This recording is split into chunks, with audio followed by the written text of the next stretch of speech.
Welcome back to Kings of the North. Doug Lesmerises and Bill Landis. It's Cyhawk Day, Landis. You ready to just embrace the entire state of Iowa today? I drove across I-80 just to get in the proper mindset for the show. God. So I'm ready to go. Yeah. Why did you tell me? I would have joined you for that. That would have been spectacular.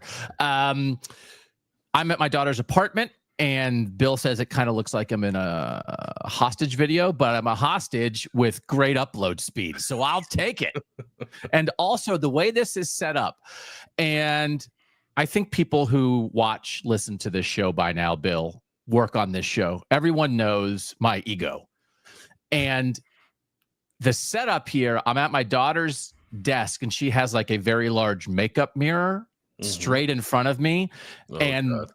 My phone camera is right in front of the mirror. So I'm just going to be making eyes at myself for 90 minutes. Just being like, you are doing a great job. So if people can feel my ego seeping through the podcast and the YouTube show, even more than usual, it's because I'm staring right there at Dougie Fresh. What's up, French Vanilla? How you doing, buddy? Sounds distracting. Yeah. God. Being this handsome is distracting, Landis, let me tell you. If you need to, and producer Mike, I think it's good for us to have this idea. If you need to cut me off at some point and let Bill just do the rest of the show because it's too much, that's probably in service of the audience. Scott Docterman is stopping by, though, and that will be a spectacular visit. We recorded that the other day. He's going to talk to us about the Cyhawk Iowa State Iowa rivalry, Landis, because we are going to do a KOTN showdown between the Cyclones and the Hawkeyes at the end of this show. Are you ready for that? You're Iowa, I'm Iowa State. Are you ready? I'm ready. Yeah, I did Iowa. Pretty interesting. I did Iowa State, and in the first category, I got so mad. I was so mad at the entire college football industrial complex when I was researching Rocco Becht. I'm so mad about Rocco Becht that I cannot wait to talk about him, but I do have some very specific ideas about Iowa State. So we'll do that at the end. Middle part of the show is Scott Docterman and I talking about sort of what the Cyhawk rivalry means, and also some Big Ten scheduling stuff, because he's really good on the schedule stuff. Isn't Docterman good on the scheduling stuff?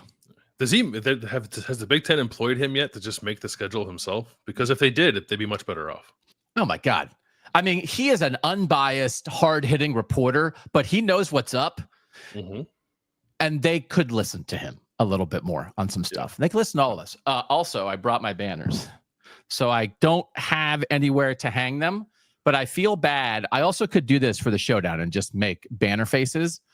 So I want the Cyclones and the Hawkeyes to be fairly represented on this show today while I'm not at home, but I couldn't find somewhere to hang them.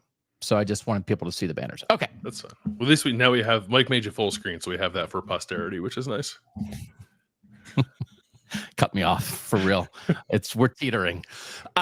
Here's what we're going to start the show with, Landis, and I have some very specific ideas on this. Non-conference rivalries. And in a world where geography has less and less to do with conference affiliation, we are losing some traditional rivalries. And I think there is a way to save traditional rivalries that are non-conference rivalries. And Iowa State, Iowa is as good of an example of this in the North as any. There's two that stand out in the North. It's this and the Backyard Brawl, Pitt and West Virginia. And they handle it currently differently. But there are some other ones. Kansas, Missouri is being played. The border war is being played this year, but it's no longer a traditional rivalry. We have a lot of others: Clemson, South Carolina, Georgia, Georgia Tech, Florida, Florida State, some in the South that are like this. I want us to outline these non-conference rivalries that really matter the most and what we should do with them.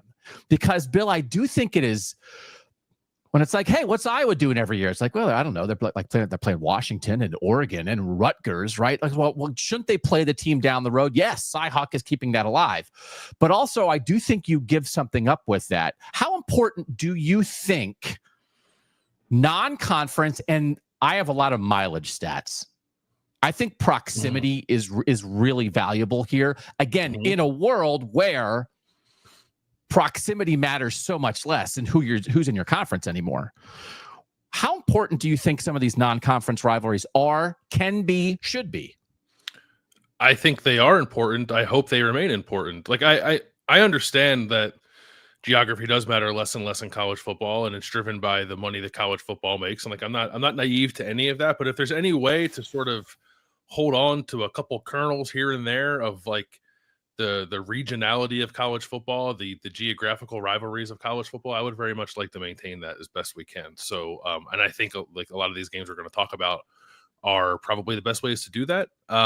So I think there is probably, we're going to have this conversation. Like we need to maybe rethink them, like how often kind of stuff, but I don't want to lose them. I think they're too important to lose entirely. So I hope we don't get to that point. We have solutions. We're going to offer solutions here. My wonderful, our former sports editor when we worked at Cleveland.com, Landis, Dave Campbell, was always very much like, it's interesting to bring up ideas about things, but it's much more helpful to offer solutions. So we have outcomes here that I think are the best way to maintain the importance, the fun of non-conference rivalries, but also leave yourself open for opportunity. So, and John in the chat is saying, what about Oregon, Oregon State? What about Washington, Washington State? Absolutely. Now they're new to this because they were conference rivalries for so long. Now that what Washington and Oregon moved to the Big Ten and Washington State and Oregon State did not, those are now non-conference rivalries that should learn from the backyard brawl and from Cyhawk. So that's what we're talking about here. But yes, at the top of the list. In fact, Bill, in going through this, I came up with, I think 18 rivalries, 18 non-conference rivalries involving at least one power conference team based on history and geography that I would argue should be maintained. Okay. But I also want to provide a little context here because let me ask you this question. Do you think everyone should have a rival that they play often? Yes, often. Perhaps not every year, but often. Yeah. There's one program that maybe doesn't fit that. Just go tell the people what that program is. I'm familiar with the Penn State football program. Yeah. Unrivaled, they say. They've taken the fact that they do not have a traditional geographic historical rival, and they've made it practically the number one thing that they use to identify their program, which I think is mostly making the best of a bad situation. I'm not making fun of them for it because their other option is to be like, is Maryland our rival? Is Rutgers our rival? Is Ohio State? No, you think it's Pitt? They should play Pitt every year. Yes, of course it is. Yeah. Yeah. No, you're right. We have a Pitt. You're letting them off the hook. You're letting Penn State off the hook. I'm not. No. I wanted to see if I wanted to give them a chance. No, you put them right back on the hook. My God, you put them on the hook, and you're reeling them in. It's awful. So here are the teams in the North of our 28 Northern teams, Bill. Most of them have a rival that really matters. 23 of our 28 teams currently play a protected in-conference rivalry, or I also included Notre Dame in there because they have some games they just play every year. They play Navy every year. For now, they play USC every year. They have games that I think fit that, right? So the games... and I think we understand like what those games are. Should I run through them? Do you want to run through the 19 games to remind the people of the protected rivalries that so I think it's a little less important for you to have a non-conference rival if you have a conference rival. Sure. Yeah. Illinois Northwestern, Illinois Purdue, Indiana Purdue, Iowa Minnesota, Iowa Nebraska, Iowa Wisconsin, Maryland Rutgers, Michigan Michigan State, Michigan Ohio State, Minnesota Wisconsin, Oregon Washington, Boston College Syracuse, Boston College Pitt, Syracuse Pitt, BYU Utah, Kansas Kansas State, and then 3 Notre Dame games against USC, Navy, and Stanford that are like pretty much always scheduled, always played rivalries. They're not all created equal. Illinois Purdue is not the same as the Holy War. BYU Utah, it's not the same as the Old Oak and Bucket. Indiana Purdue, it's not the same as Ohio State Michigan, right? But the point is there are things that you can grab onto. And again, I think the point here, Landis, is in this splintering and a nationalization of our sport, finding smart historical is part of it, but I don't want to be the end all be all. Hey, we started playing in 1888. We have to play every year. I think you can get lost in that a little bit, but it's more about giving your fans something to hold on to that they can drive to. How about that? Ooh, Does that like make sense? That does make sense. And also it's just the more, and it's program by program, right? So, but for any program, I do think like having a team like that you can sort of point to, if not every year, most years, and that familiarity, it gives you something to fall back on. Like if the season otherwise doesn't go the way you want it to. Like I don't. Yes. In a lot of ways, for me, like these games are sort of like the soul of college football, and I know a lot of them started. Obviously, college football is very different now than when it was then. But to have that to always kind of fall back onto, like the familiarity and passion of these particular games, like I again, that's why I don't want to see the sport lose any of them. I hope the sport keeps an open mind to try to maintain these as best we can, as it becomes a national sport more and more. Defining and distance. It helps make or break your season, and it's not that far away. That's because defining encompasses history, hatred, stakes, right? Which are all the things, familiarity, that go into a rival. It's defining. Hey, whatever happened in that year, that's part of it too. It's like, oh, we weren't in the playoff race. We don't have a division to try to win anymore. So what did you do? Oh, we beat that team we hate. Okay. That's what we do. That's fundamental to what we do here. Yeah. And that's also a dynamic that, like, really, as college football becomes more and more like most other sports, I think that is a specific dynamic of college football that I'm not sure exists in other sports. Yes. And I will say, Guy has jumped in and said, eat stuff, Pitt. Eat stuff, Pitt. People may or may not know. You and I both happen to grow up in Pennsylvania. Penn State was the team that I grew up. If I went to games, and I averaged like one game a year, college football game a year. We certainly weren't Penn State season ticket holders, but there were Penn State season ticket holders in our town that would always be like, "Do you want to go to the Eastern Michigan game?" We'd be like, "Do we want to go to the Eastern Michigan game? Are you kidding me?" We would kill to go to the Eastern Michigan game. So I went to a lot of Eastern Michigan Penn State games, but one year, when I was pretty young, we went to the Penn State Pitt game. And I think it's where I learned the S word. Because I'm pretty sure Penn State people were doing a chant with the S word and rhyming it with Pitt. And my father was trying to convince me that they were saying sit. And I was like, I don't think they're saying sit, Pa. So I understand, they should play it every year. So but that's where we are, right? Definitional. So yeah, if you have a chant with an expletive in it, you should play it. You should play every year or most years. Oh man, now I kind of want to stop the show and just try to rhyme expletives with different teams that exist. It's like, what's this? Is there a swear word that rhymes with Clemson? I don't know. Let's see if we can figure one out. 5 of our teams, so that's 23 of our 28 teams, are covered by a rivalry. Here are the 5 that are not. And these are the 5 that, I'm not worried about them, but we're more on the lookout for them. Penn State, West Virginia, Iowa State, Cincinnati, and Colorado. And I'll tell you, Bill, there's a lot of things that saving or protecting or emphasizing non-conference rivalries can really help out here. Yes, you can see it, right? Yeah, absolutely. It's actually kind of surprising.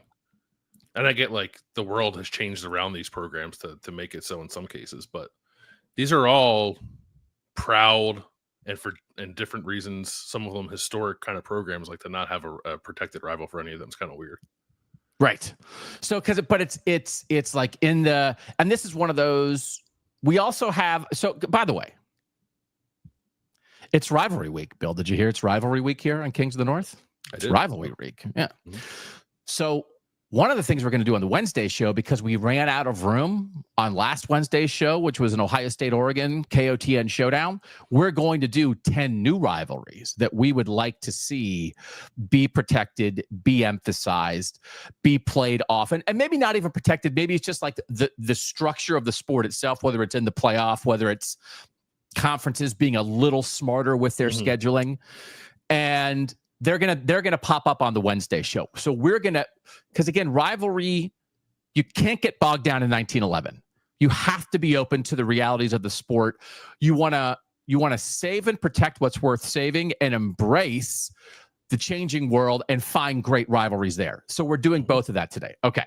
So that's on Wednesday, new rivalries.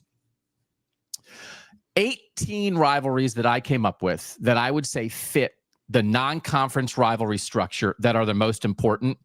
And then 13 of these I said are must schedules. Now, that doesn't mean schedule every year, but must schedules. So can you help me out here, Bill, for a second? Would you do me a solid? Do you have our rundown sheet? And do you have the list of these 13 must schedule rivalries? I do. Okay. Could you read them one by one? And then I will give very brief descriptions of the history of these rivalries, how far apart they are, and where they are right now in their scheduling agreements. Sure. Can we run through? Like, I'll try. I don't want to do 39 minutes on this, 3 minutes each. I want to do like 30 seconds on each of these. So I'll try to do it fast. All right. Okay. Shall we begin? We shall begin. Okay. Iowa State. Okay, I got to look at my thing here. Okay, Iowa State, 71 games. Is it a current rivalry? Yes. They seem in good shape, like they're going to keep playing this thing. They are 126 miles apart. We will talk about it more with Doctorman, but and each of these rivalries, Bill, as I say, these are must schedules. Again, that's not the same as must schedule every year. Do you believe Cy-Hawk, Iowa State is a must schedule? Absolutely. Yes. 126 miles apart, have played 71 times. All right, next one. West Virginia Pitt, the backyard brawl. The backyard brawl. West Virginia Pitt, Battle of Brazos. Wait, no, that's not the right one. Battle of Brazos. I learned some stuff this week, let me tell you. Pitt, West Virginia. They've played 107 games. Are they on a current scheduling thing? Yes, they are. They are 72 miles apart, Bill. And this might be the perfect example of how this should be handled. They are they are finishing up a 4-year scheduling. They're in a 4-year scheduling window. They're going to take a break for 3 years, and then they have it on the books to come back and do another 4-year window. So they are not saying that they must at all costs play each other every year, but they have it on the books. They are emphasizing it and prioritizing it without being 1,000% beholden to it, which I find super interesting, Bill. Do you find that interesting? I do. Like, this is a game to me that you know, part of me does wish it was played every year, just because like it's so hot. Like it is, but it's probably good that they don't play it every year because it's so hot. I like the little plan they've laid out here. Yeah, I don't mind it. It wouldn't be my first instinct, but like now that we're kind of in it and you can project forward, I think it's workable. And the thing here, so again, it's 22, 23, 24, 25, 4 straight games, a 3-year break in 26, 27, and 28, and then another 4-year series starting in 29, okay? Mm-hmm. In the 3-year window where they're not playing, West Virginia's playing a home-and-home with Alabama instead of the backyard brawl, and a neutral site game with Tennessee. Pitt in that 3-year window, instead of playing the backyard brawl, is playing a home-and-home with Wisconsin with the 2027 game in Ireland, and they're playing Notre Dame. So that to me is like, it's like, what are you? You're giving up the brawl. You're giving up the brawl. What are you giving it up for? We're giving it up for Bama. We're giving it up for Notre Dame. We're giving it up to play in Ireland. Like, this to me is like maximizing. There is a cost, but it's maximizing what you're giving up when you're not playing. And it's just hard when you're playing a bunch of conference games, and then you have a non-conference game 100% locked in, Bill. It can be hard to get creative with your schedule otherwise. Can it not? No, it can be. Yeah. So as long, like, again, I think my preference might still be the game like this gets played every year, but if it's not going to be, and the trade-off is some of the non-conference games you've laid out, then I can be pretty okay with that. It's so funny. No offense to producer Mike, if you replace this game with like a Youngstown State game, is when I would get at. But yes, they don't. These teams aren't doing that, so that's okay. Okay. Again, backyard brawl, 72 miles apart. You got to play this thing. You got to have it on the books. All right, next one, Bill. Oregon versus Oregon State, which are we still calling that the Civil War? Or are we not I don't calling know. it the Civil War? I'm not sure. I think it's a civil scuffle. It's the civil scuffle, I believe it's called now. 128 years of this game. They are 50 miles apart. When they broke up, when the Oregon left the Big Ten, they did a 2-year deal. So they played last year. When they joined the Big Ten, then the Pac-12 died. They played last year. They're playing this year. They don't have it on the books, but as of February of this year, the ADs are talking. I think they're going to keep this going, Bill. They must keep it going, but I think we should feel good about it. Do you think they must keep this going? Yeah, I do. And a part of me wonders if like Oregon might be a little more open to that idea now that like when the new Pac-12 comes around, and that's like Oregon State, I don't know, maybe has a little more credibility behind it. Maybe I'm making too much of that, but yes, I do think they should play this more often than not. Okay, next one. Apple Cup, Washington versus Washington State. Similar deal. They've played it 116 years. They are 100 miles apart. They got this deal done even before Washington officially left the Big Ten. Credit to Washington State and Washington for prioritizing this thing. Absolutely one of the great all-time historical rivalries. It's signed through 2028. They signed a 5-year deal that was like 2-2 plus a neutral site. And I think they will prioritize this and keep this going. And this would be a travesty if this thing somehow gets lost. But I believe in the people at Washington and Washington State to make sure that doesn't happen. Yeah, I think I'm this one seems a little more I don't know, amicable in the sense that like they're going out of their way to play it than maybe the Oregon State one. So I'm not too worried about this one. Yeah, I think we feel good about it. All right, next one. Next one is Kansas, Missouri. Okay, this one it can get you a little wound up, right? Because this was one of the great all-time ones, and then it like flaked. And it's back this year, but it's not back like guaranteed. So the border war played 120 years, 167 miles apart. Let me see here. So they have they're going to play this year and next, 25 and 26, and they're going to play in 30 and 31. So they had played, except for the war in 1918, they had played every year between 1891 and 2011. And then they did not play, and now it's back.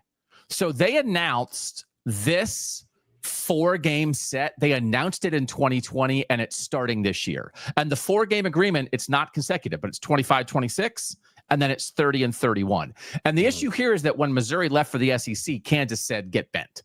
We're not playing you. If you're going to leave, you're going to leave. Like, respect. The heck with you guys. Which is like respect. Like, is it respect, do you think? Or should you be able to put it, should you put aside your differences because this is one of the great rivalries in college football that needs to be played? Yeah, Kansas was also pretty bad when Missouri moved to the SEC too. So I think there's maybe another reason why Kansas said get bent. No, it should be played. Yeah, I think it should be played. Is 4 in 7 years enough? That's what the deal is right now. 2 on, 3 off, 2 on. Starting this year. 4 in 7 years. How's that hit you? Yeah, I don't know. 3 years without it is a long time. So you're going to play 27, 28, 29 and without seeing each other, unless they play in the playoff, I guess. That feels like a long layoff, but 4 in 7 years gets you closer to like 5 or 6 per decade, which I think is kind of the aim here. So I think it works. Yeah. Okay. All right. Next one. Next one is Cincinnati, Miami, Ohio. Cincinnati, Miami of Ohio, perhaps overlooked, but should not be. 128 times it has been played, Landis. And the series is Cincinnati leads it 61-60-7. These schools are 37 miles apart. And for like 60 years, they always played it at Cincinnati. From 1909 to 1970, it was always in Nippert Stadium. And the thing about this rivalry, 128 years, they've been in the same conference at times, but only like 30 years out of 128. So they are showing us the way of like how to keep this thing going. It's scheduled through 2029. Respect to the victory bell, brother. Let's go. Let's make sure we respect this one. I think so, but there's some uncertainty about its future, right? Like it's not. I know it's scheduled, and they want to play it like the thing I don't like about this is that they started playing it in the Bengal Stadium, which I think kind of sucks. You don't like neutral, like you want it. You want campus. I want campus. Yeah, I get like if you play whatever it was a Paycor Stadium now, you can get more people in there, but I think a rivalry like this is as long-standing as it is. Makes on campus a little more important, and also historically, it's just been campus. So yeah, I would like to keep that, and also make sure this stays on the books beyond 2029. Although Cincinnati has dominated it, I guess that's one part of this conversation. It's like these rivalries are historic, yes, but I think Cincinnati's won like 16 of the last 17 or something like that. It's like when you get to that point, do you still want to keep playing it? I'm not entirely sure. It's a huge question. It doesn't mean dump it, but it's part of the equation, right? Yeah. If you're trying to please your fans. And at some point, it's like, well, we played it in 1891. It's like, I know, but it was 53-6, right? And like that's yeah. And Miami's an excellent football program, but also the realities of one team's in the Big 12 and one team's in the MAC, like that. The gap's probably not going to close, right? That even like the programs have different aims, they have different resources, they have different places in the sport. So we're not giving up on the victory bell, but I also think you have to be smart about it. Mm-hmm. All right, next one is Kentucky-Louisville. Kentucky-Louisville. So this is like it's a Southern versus a border. So we care about this like 5% more than we care about like all Southern stuff. The Governor's Cup. They've only played it 36 years. Kentucky leads 1916. They are 80 miles apart. This resumed in 1994 after the last game was in 1924. So it took 70 years off, Bill. So it's one of those things that's like, we got to play this thing. You mean like the 70-year break you took for like a whole century practically? They've played it every year since 1994. There's a deal signed through 2030, but I think people are worried. But this one, like, this should be prioritized. Like, what's the difference between this and Iowa State? Is there anything? It's like two power conference programs in different conferences in the same state. They're 80 miles apart. Yeah, and you have a coach on the Kentucky side, and Mark Stoops, who is well versed in Cyhawk. Like it's a little surprising maybe that this isn't. I'm not close to this rivalry, but it doesn't seem to be held as in high regard as some others. Yeah. Because there isn't the history, but like you can't history has to build itself. So just because you didn't play in 1956 doesn't mean this can't be great. 80 miles apart. It's signed, but people are worried. Prioritize it. Just again, doesn't mean every year, but prioritize it. People in Kentucky. I imagine it's a pretty big deal with basketball. Yes, and also that's one of those things. Yeah, I think we have to acknowledge that, right? Like if there's plenty of other ways to hate each other, and it's like, well, we don't have to hate each other on a Saturday in October. We can hate each other on a hard court in January. It's like, okay, just like we always say, save room for hate. Yeah. Right. All right. What's next? Next is Clemson, South Carolina. So Clemson, South Carolina, we'll spend 10 seconds on this. The Palmetto series played 121 times. They are 126 miles apart. It's signed through 2027. They're in good shape, and I think people view it as the most important thing in the state, similar to Cyhawk. It's South Carolina's version of Cyhawk. Good for them. Yeah, good for them. I like this game. All right. Otherwise, get bent. But yes, good for you guys. Otherwise, get bent. Yeah. Another one, Georgia Tech. Also, again, like the bentness of getting here is tremendous. Clean, old-fashioned hate. 118 times it's been played. They are 70 miles apart. Signed through 2037.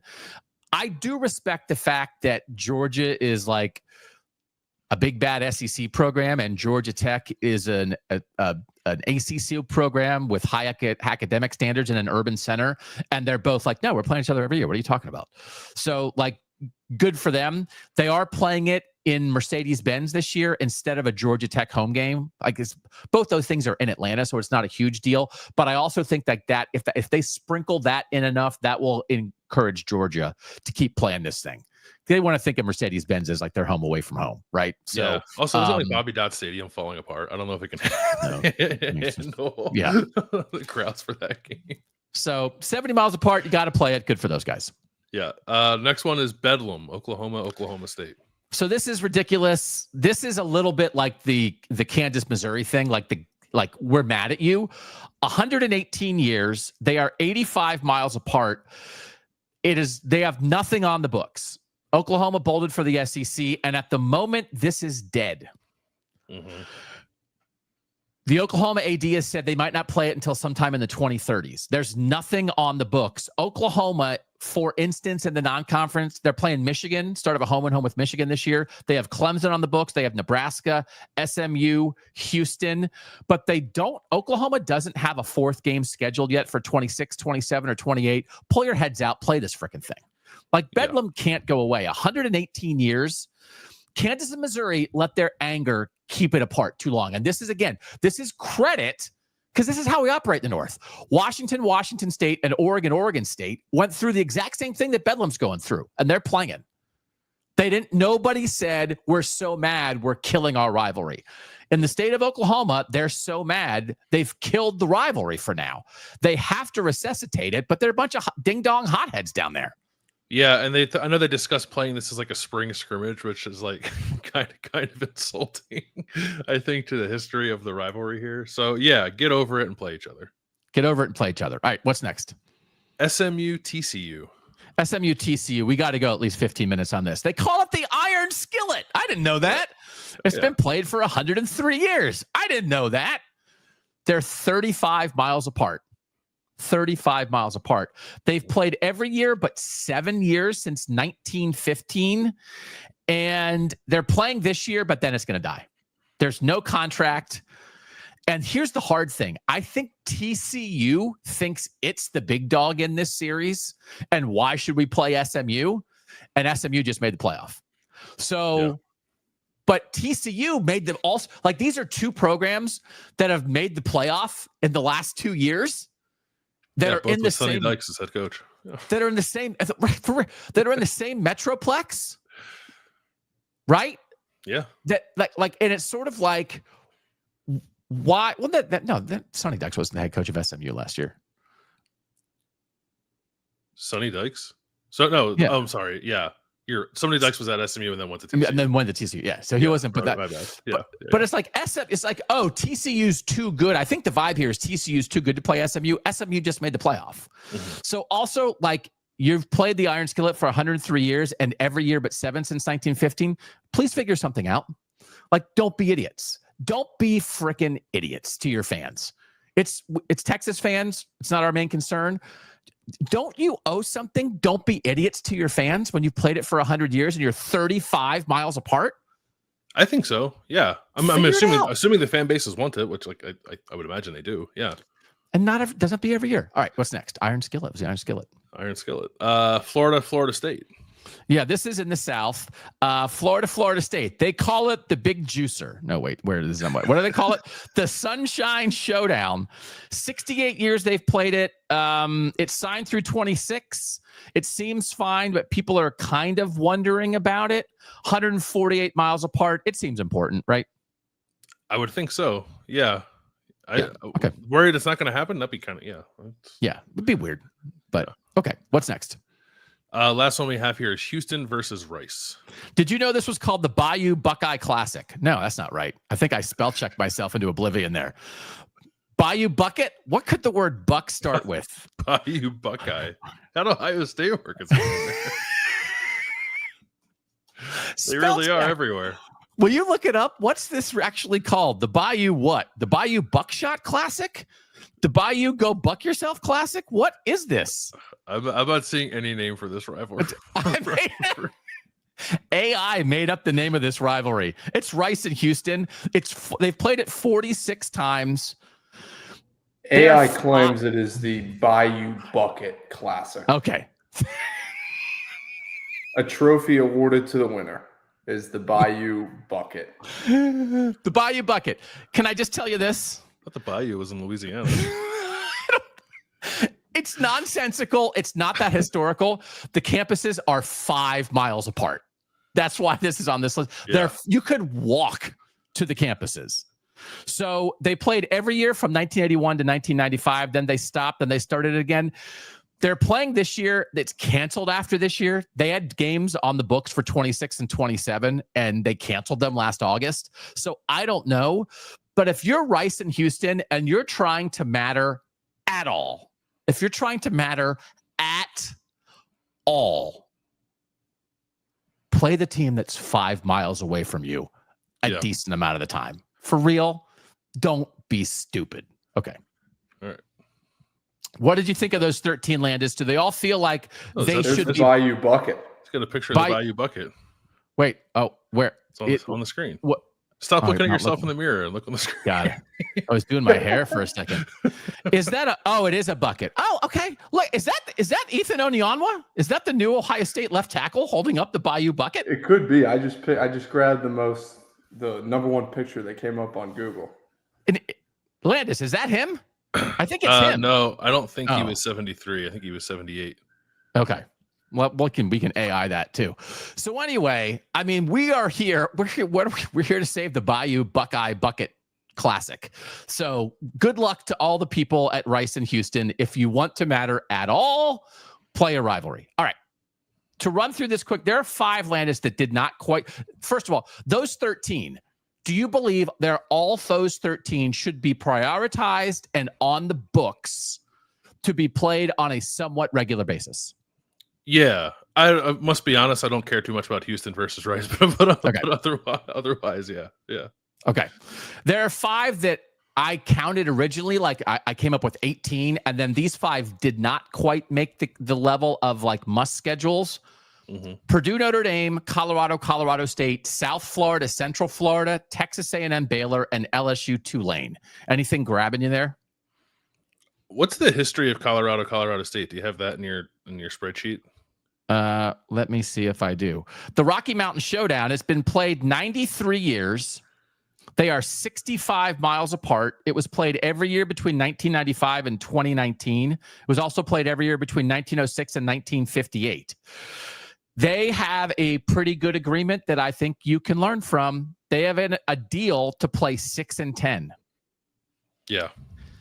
They signed this in 2021. The deal is play it in 29-30, 33-34, and 37-38.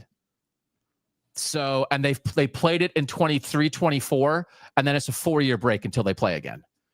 So they're not playing this year. This year is the start of a 4-year break. 6 and 10 is enticing to me. Yeah, I like 6 and 10. Okay. That to me sticks out as one that maybe might rise to the level of the other ones we talked about. Like, I don't know, Purdue, Notre Dame would be so one-sided now. The other ones I don't really care about, if I'm being honest. But yeah, Colorado State. Yeah. Purdue, Notre Dame was hard for me. It's been played 88 times. They're 111 miles apart. And if Notre Dame wants like any part of an Indiana-ness to Notre Dame, then playing Purdue, I think, is how you reflect that. And so we're going to have a Notre Dame USC discussion in a little bit, but do you think Notre Dame should value any of its Indiana-ness, or is it a school of the world that has to be placed somewhere, and it happens to be in Indiana? And like, who cares if we play the team 111 miles down the road or not in going forward? Yeah, I maybe more think that Notre Dame should embrace its Midwesternness a little more broadly than just maybe specific to Indiana. I would like to see them play Indiana, which doesn't really happen. Right. So no, I wouldn't want to see Notre Dame lock itself into like playing Purdue all the time. I don't think so. They're on an 8-year deal right now that runs from 2021 to 2028. So they're playing 8 straight years. And then basically the vibe from the reporting on this is like, might take a break after that. Like 8 out of 8's a little much. I think like Notre Dame's like, okay, like we want to be freed up a little bit rather than locking in Purdue for one of our 12 games. Okay.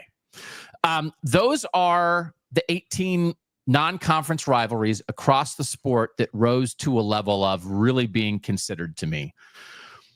What are the pros and cons of this, Landis, of having a non-conference rival that you prioritize?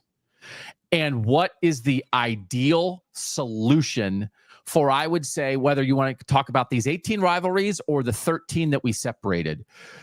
I think we can think about them, especially the top 13, in mostly the same way. In the modern era, what is the best way to handle those non-conference rivalries? Probably to have a little more wiggle room than what has historically been had, which is to say, like, maybe you don't have to play every single year. I'm not gonna say definitely don't do it, but if you think modern college football is getting in the way of playing a rivalry every year to the extent that you might just stop playing it altogether or just play it so infrequently that it becomes something different than what it has been. I don't want that either. So I think finding a middle ground where you're playing X amount of times every decade is probably the right way to go about it, whether that's somewhere between like 5 and 7 times a decade, maybe. I think the ultimately ideal but unrealistic schedule for every power conference team in college football is to play 9 conference games, play a local non-conference rival, play a gigantic national game, and play 1 easy game. But that's kind of a silly thing to say because most of the time, most programs want to play at least 2 easy non-conference games, right? Yeah, but also part of that conversation annoys me because, and this isn't true for every team, but it's true for like the top whatever 15 to 20 teams in the sport. Like you're going to get that easy game playing your conference schedule. That's so true. I don't put too much credence into like we got to schedule a second patsy in the non-conference because our conference schedule is just so grueling when we're going to go play a team that's going to finish 1-11 even though they're in our league. So yeah, I think I'm in agreement with you about your ideal schedule, but I don't know that we would ever get that kind of uniformity in college football. So then I think what you have to be realistic about, if you want 9 conference games, and you have to just be realistic about the idea that for now, most programs are going to want 2 easy games. That leaves you 1 game. So if you lock yourself in to a non-conference rival like Cyhawk, you abandon the opportunity to play a major non-conference national game that's a cool one-off. You can't do it unless you suck it up and say, well, we'll get rid of one of our easy games this year and go play. Iowa's going to go play LSU in Charlotte. You know what I mean? But we're going to give up the North Dakota game to do it, right? Which I would say do, but we have to be realistic about that.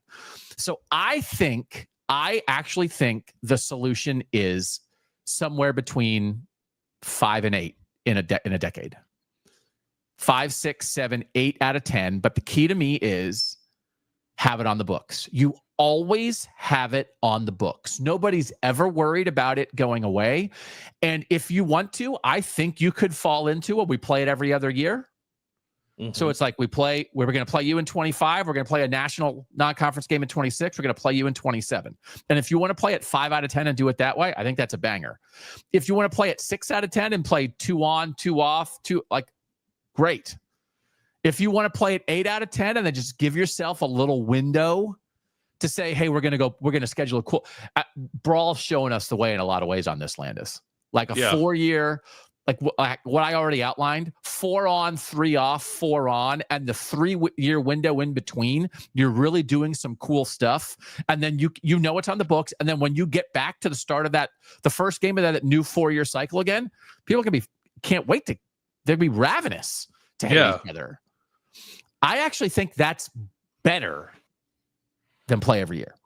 I do think the reset can enhance it. Yeah. Can allow everyone to calm down a little bit, can allow whatever, if a program is in a place where it's making a coaching change or something like that, you can kind of get your feet under you and get things aligned before you dive back into your rivalry. That like you can have that. Cause sometimes like, it is what it is. But like if a team's playing with like a lame duck coach or the program is spiraling and then it's like, well, that goes against you in your rivalry record, but it's like, that's not truly representative of like who we are as a program. Like I think taking some time off occasionally can actually allow you to put your best foot forward more often in these rivalry games, to whatever extent that matters. So again, like I'm not going to push back on play every year, but I think the West Virginia Pitt model is one that maybe should be looked at a little more by some teams. I think the play every other year thing can get a little tricky as teams try to figure out like how many home games are going to have each year. And so maybe you do have to stack on whether that's 2 and off and 2 and off or 4 and then off for a couple and then bring back one, whatever that is. I do think it probably has to operate that way, but yeah, if you're going to be intentional about making sure you're never going to lose that game, but allow some space to branch out and play some different teams while maintaining that regional or whatever it is rivalry. I think it could be the way to go. And I think it just takes some pressure off. So for instance, as Washington and Washington State and Oregon State think about their future, if you're Oregon at Washington or Washington, you'll be like, man, you're locking us in, right? Like that right now, Oregon is playing 9 Big Ten games. They're playing Oregon State this year, and they're playing Oklahoma State. Now, Oklahoma State stinks, but when they scheduled that, they didn't think they were going to stink. So, like, if like Oregon State, especially like as the Pac-12 restarts, and they just signed a TV deal with CBS Sports, they announced this morning, like that could be a lot to ask of Oregon. So, if Oregon, the thing that I get worried about is if Oregon feels like that's too much to ask, we don't want to give up the national non-conference game. And then it's too much to ask for. If we're going to play a Big Ten schedule with all this crazy travel, we need 2 easy non-conference games. Your instinct might be like, see you later, Civil War. But if you can come and say, no, let's do 6 out of 10. Let's get it on the book, 6 out of 10. I think you can enhance the chances of keeping it alive. Yeah. So by like forward thinking. So Colorado State and the Backyard Brawl are showing us the way here. We're going to talk about this with Doctorman, but I just want to put it on the books. I think ADs need to think this way. Last thing on these, really quick. There were some other ones that I ran through that maybe could be geographical or historical non-conference rivalries that just either because the teams have other bigger rivals or it just doesn't make sense anymore. I didn't put on this list, Bill. I called them maybe rivals. Can I run through the maybe rivals? Mm-hmm. And these are all northern teams. 15 northern maybe rivals. Strap in. Here we go. Penn State, Pitt, Notre Dame, USC, Nebraska, Colorado, Ohio State, Cincinnati, Michigan, Notre Dame, Michigan State, Notre Dame, Syracuse, Penn State, Indiana, Kentucky, Maryland, Navy, West Virginia, Marshall, West Virginia, Maryland, Maryland, Virginia, BYU, Utah State, Utah State, and Illinois, Missouri. Any quibble with any of that? No quibble. I would like to see a lot of these games played somewhat regularly. But then now you're starting to ask a lot, right? Because now, as we have this non-conference rival discussion, is it leading you all to, you know what, 8 conference games is enough? The SEC's right. The Big Ten should follow the SEC, right? Because we have a lot of discussions about 8 versus 9. And usually where I come down is 9 is better. What's the point of being in a conference if you're not going to play the teams in your conference? You got to play 9. But it takes away freedom. And then we have discussions like this, and you're saying, man, there's some other ones I wish they'd play. Are you now would you be in favor of 8 if you were part of the reason to get to 8 conference is to accommodate more of games like this? Yeah, if you're gonna guarantee me that we're gonna get games like this, then sure. But like the second you open the door to give teams another non-conference game, they're just gonna schedule a Conference USA team. I know, and give themselves another win. So like, no, I don't want to let them off the hook in that way. So, with a guarantee, sure, but short of that, no. Play non-conference games. 9 conference. Okay. The 2 that I wanted to discuss off of this, USC Notre Dame. This has been a discussion point recently, and Marcus Freeman and Notre Dame has said, like, we want to play this every year. I don't think this should be played every year anymore. I think it's actually silly to play it every year. Now, I'm not trying to tell Notre Dame fans how to feel, and if it's certainly a historical rivalry, and I'm not trying to ignore that. It's been played every year since 1926, except 2 war years and the COVID year. But from a USC perspective, this was like their Midwest game, and now they're in a Midwest conference. So why should USC play Notre Dame every year when they're also playing Minnesota and Nebraska and Iowa and Wisconsin and Michigan State and Iowa State, and Ohio State and Penn State? I think it's silly. To me, it would make more sense for USC to create an every year non-conference rivalry with Arizona now, or something like that. Sure. This is one of those where, because I do think the distance is not a factor here at all, but to play this every year officially is crazy to me.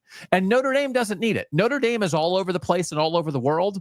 They don't need to. They don't have to have it that USC is the way they go west. Play Oregon, play Washington, play Arizona. Like, go play other teams out there. It doesn't have to be USC. So I know this has been a debate. Play this 4 out of 10 or 5 out of 10 every year. To me, officially in the modern era, nuts. Yeah, I think every year. Like I am in agreement with you on not needing to play it every year. I just don't want to see it go away entirely. Okay. Which I'm a little fearful of, given kind of the conversation around it. I do think these 2 teams should play at least a handful of times every decade. But again, this is one where like the sport changed around this rivalry in such a way that like it really doesn't make sense for USC to do it. Like I actually understand where they're coming from. Like I know Lincoln Riley's getting made fun of, and we make fun of Lincoln Riley a lot. I think I do actually agree with him in this particular instance of like, why would we add a trip to South Bend in a year? We got to go play in Piscataway and Columbus and Champaign in the same year, right? It's just USC's in a different world now. And then the other one worth discussing here is Penn State Pitt, as we said before. Pat Narduzzi, the great Pitt coach, said 3 weeks ago, the Penn State Pitt one, which we're still trying to figure out why we don't play that game still. We should be playing West Virginia and Penn State every single year. And I'll go on record as saying, I'm ready to go right now. Let's line it up. How sweet is that music to your ears, Landis? I love Pat Narduzzi. He's found his way into my heart. Look at you. I appreciate him. Also, maybe it's kind of thing where you like puff your chest out because you know it's not going to happen. So. Right. True. But we've talked about the round robin, the Appalachian round robin with Pitt and West Virginia and Penn State. They should play more. I don't know that Penn State and Pitt need to play every year, but it's silly to me that, and I think it's mostly from the Penn State side that this doesn't get played. This doesn't get played really. They played a couple years ago. Do you know how many times they've played in the last 25 years? 4. They played a 4-game series in 16 to 19, and that's it. That's crazy. Yeah. Do you know why this ended? Well, do you know the story why it ended? At least what I was told why it ended. Go ahead. Joe Paterno used to have like off the record conversations at his house on Fridays before every game, and John Clayton, the very famous ESPN NFL reporter, I think like printed what was supposed to be an off the record quote from Joe Paterno about Jackie Sherrill, who was the head coach at Pitt at the time, and like that's what ended the rivalry. Really? Yeah, like Paterno was mad that got out, and then like I guess like didn't want it to become a thing after, like didn't want it to like overshadow the thing. So like the second they had an opportunity to not play it anymore, the Penn State stopped. I don't know if that's true, but that's what I was told. So I do think it's important for Penn State to play some of these northern rivals, right? That if they would have ever created an East Coast conference and been the centerpiece of that, like the teams that they used to play, right? So they did it with West Virginia in 23 and 24. I went to the Penn State West Virginia game last year. I'm excited. I think that was great. Penn State has Syracuse in 27 and 28. That's great. But Penn State loves to play 3 crappy non-conference games, and they do need to be called out on that. Their non-conference games they're crappy this year. They're eager to play Temple and Villanova, and not so eager to play. They are in their own state. Yeah. They're playing Temple in Lincoln Financial Field in Philly in 2026, and like that's their cool non-conference game. They duck non-conference, and in a world where they are no longer going to play Michigan and Ohio State every year, if they're going to keep ducking non-conference, they're frauds. Are they not? I agree. Yeah, they're scared. They can't be scared like this. They had a 10-year series against Bama from 1981 to 1990. Since then, since 1990, the only regular season games against the SEC they played were Bama in 2010-11 and Auburn in 21-22. They played Nebraska in 02-03. But if you're not going to play Pitt every year, if you're only going to play West Virginia and Syracuse on occasion, if you're barely ever going to play the SEC, like you're frauds. So it needs to end. And if yelling at them, it helps at all, it's unacceptable. So they might win the national title this year, but they're going to do it. And people were yelling at Michigan the year they won the national title that their schedule stunk. Like, we're going to be having the same conversation. Now they're going to play Oregon early, but their non-conference schedule is a joke. And even that year, Michigan had a UCLA series that got canceled. This is Penn State's clear choice. And for all the times we make fun of the SEC for playing the Citadel and Tennessee Chattanooga, James Franklin has learned that in the SEC and is applying it in State College in a way that's terrible for Penn State fans. Yeah. Stop playing Delaware. Stop playing Delaware. It's our official stance. As we welcome Delaware to the North and to the FBS, it's the official stance of stop playing Delaware. All right. Yeah. You good? Got any rivalries? You rivaled out? Rivalries are so important. Aren't they so important? I think so. I don't want to lose them. No. Come on, Penn State. All right. Did we solve it? Do you believe, can we officially make it the resolution of Kings of the North that non-conference rivals that matter should play each other somewhere between 5 and 8 times a decade? I think that is our official stance. Yes. Okay. Okay. And we'll apply the Cyhawk. We talk about it with Scott Docterman. Cyhawk this year, what we can learn from it, the history of it, everything about Iowa State, and a little bit of Big Ten scheduling coming up next with Scott Docterman. And then after that conversation, KOTN Showdown, Hawkeyes versus Cyclones. Right back after this on KOTN.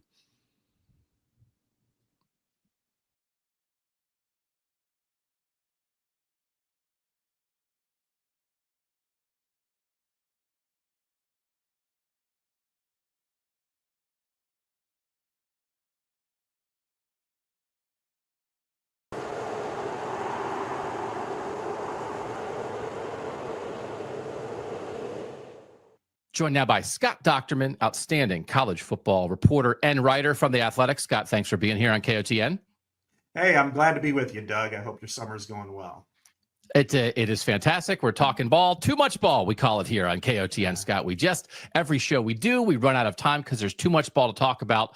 I mean, we want to talk Cy-Hawk, and you are a tremendous national college football reporter, but you are especially steeped in what goes on in the state of Iowa, because that's where you happen to be in your little bunker here.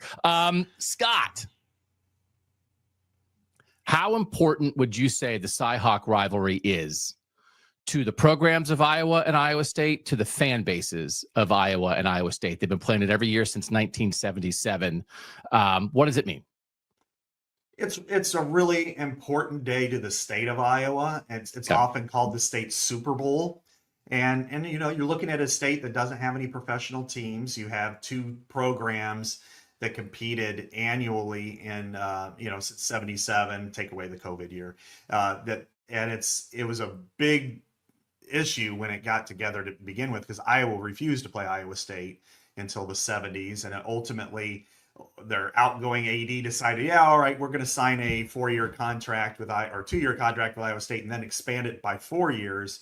And then the Board of Control in Iowa at the time, this was in the late 60s and early 70s, said, no, we rescind it all. You know, he's going out the door anyway. And then Iowa State was like, look, we've got a contract. And starting in 1977, and the regents were split because they oversee both universities. And the governor tried to get involved a little bit, but wanted to try to be impartial. So ultimately, they went to an arbitration in Indianapolis, and it ruled in favor of Iowa State. And the first 4 games were played at Iowa because Iowa State Stadium was too small. And they set up a kind of a home gate arrangement where Iowa State received, or the visiting team would receive 35% of the home gate after it ruled in favor of Iowa State. And Iowa said, fine, we'll play. And it took off amazingly well, as you can imagine. There were some really big upsets early in the series. And then, but then that 35% clause stayed with them until the 2000s.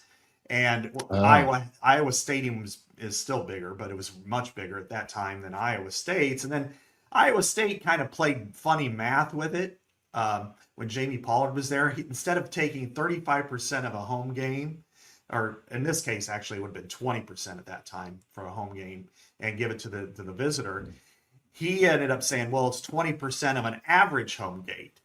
And at that point, Iowa State was getting sellouts for Iowa and Nebraska, and it was getting 30,000 for Missouri and Colorado. And so that lowered the money. And Iowa said, all right, well, we're not going to extend you.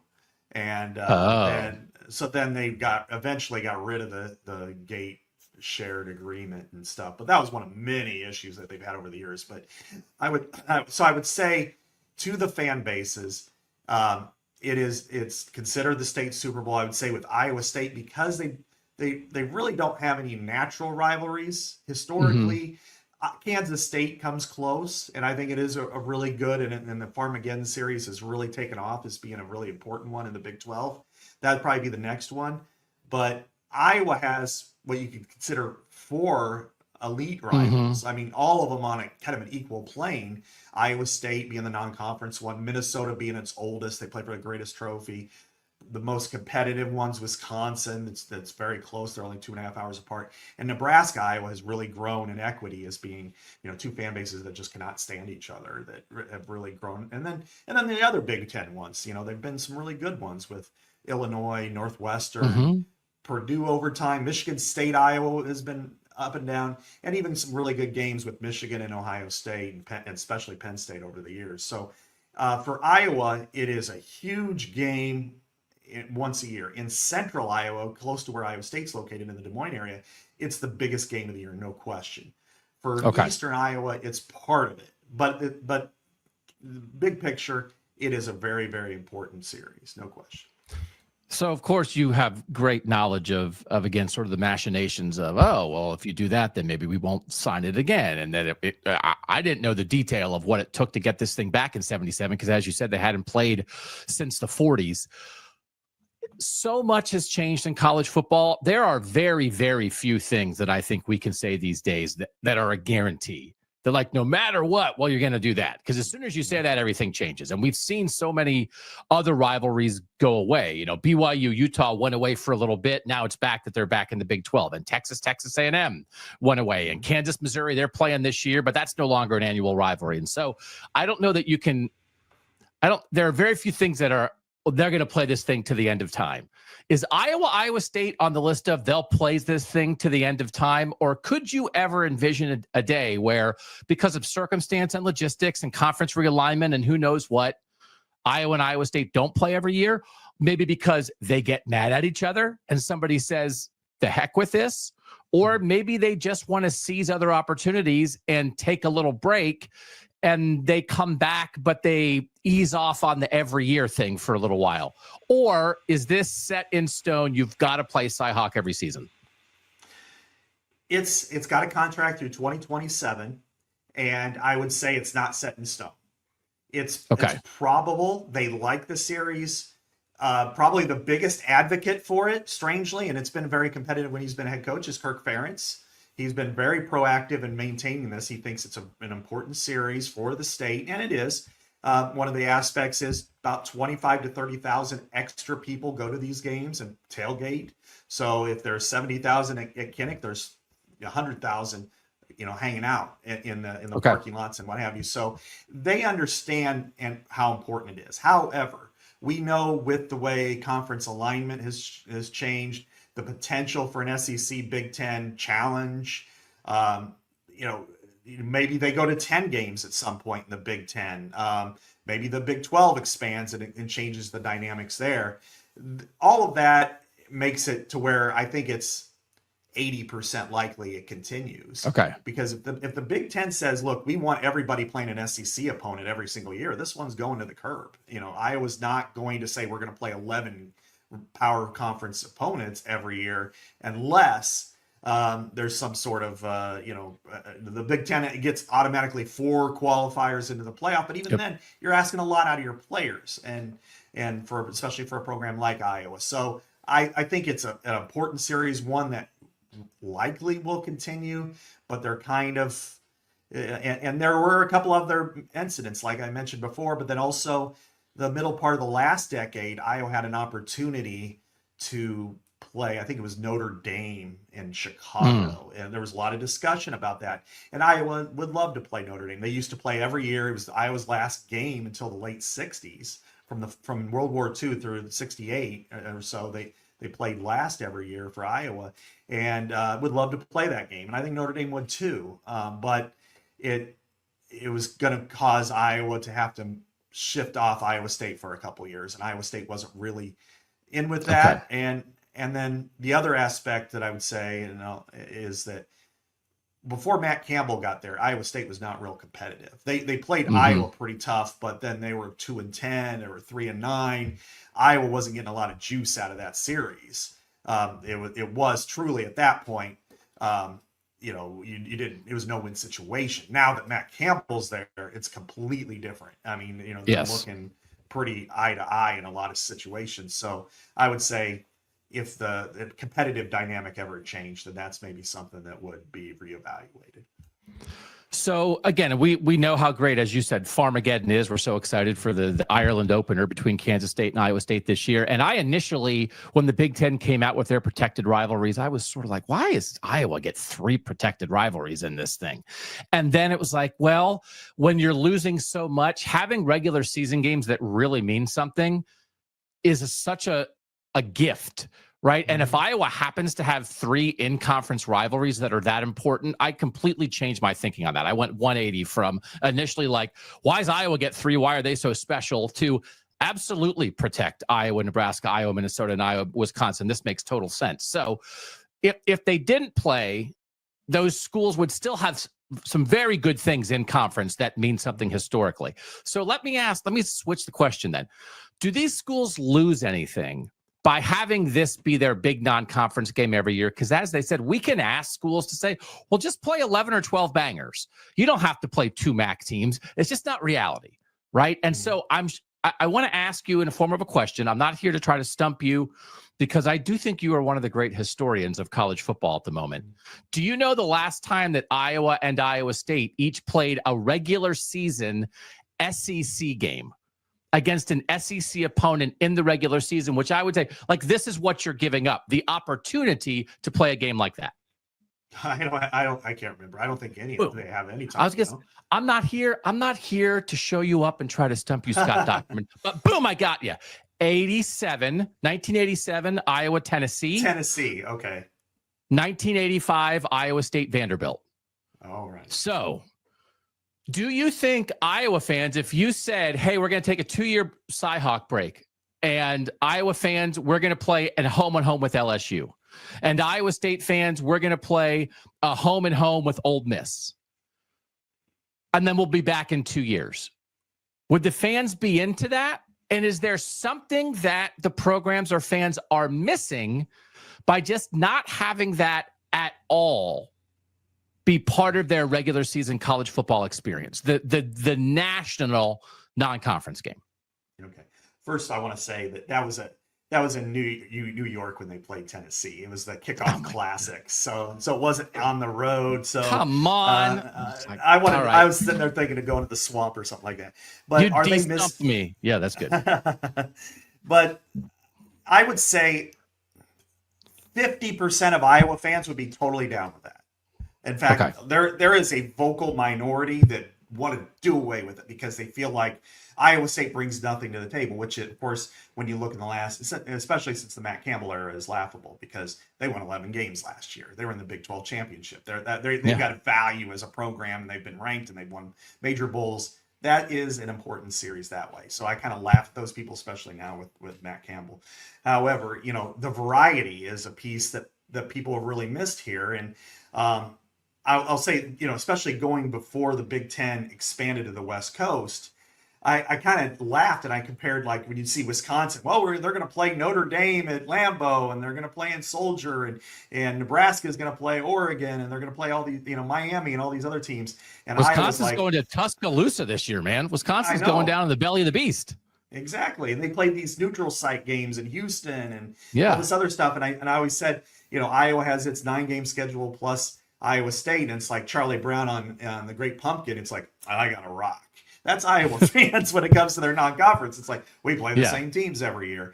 And then when Northwestern actually played a game at Wrigley, when they got to play there, it was like, wow, something different, something new, and they sold it out and everything.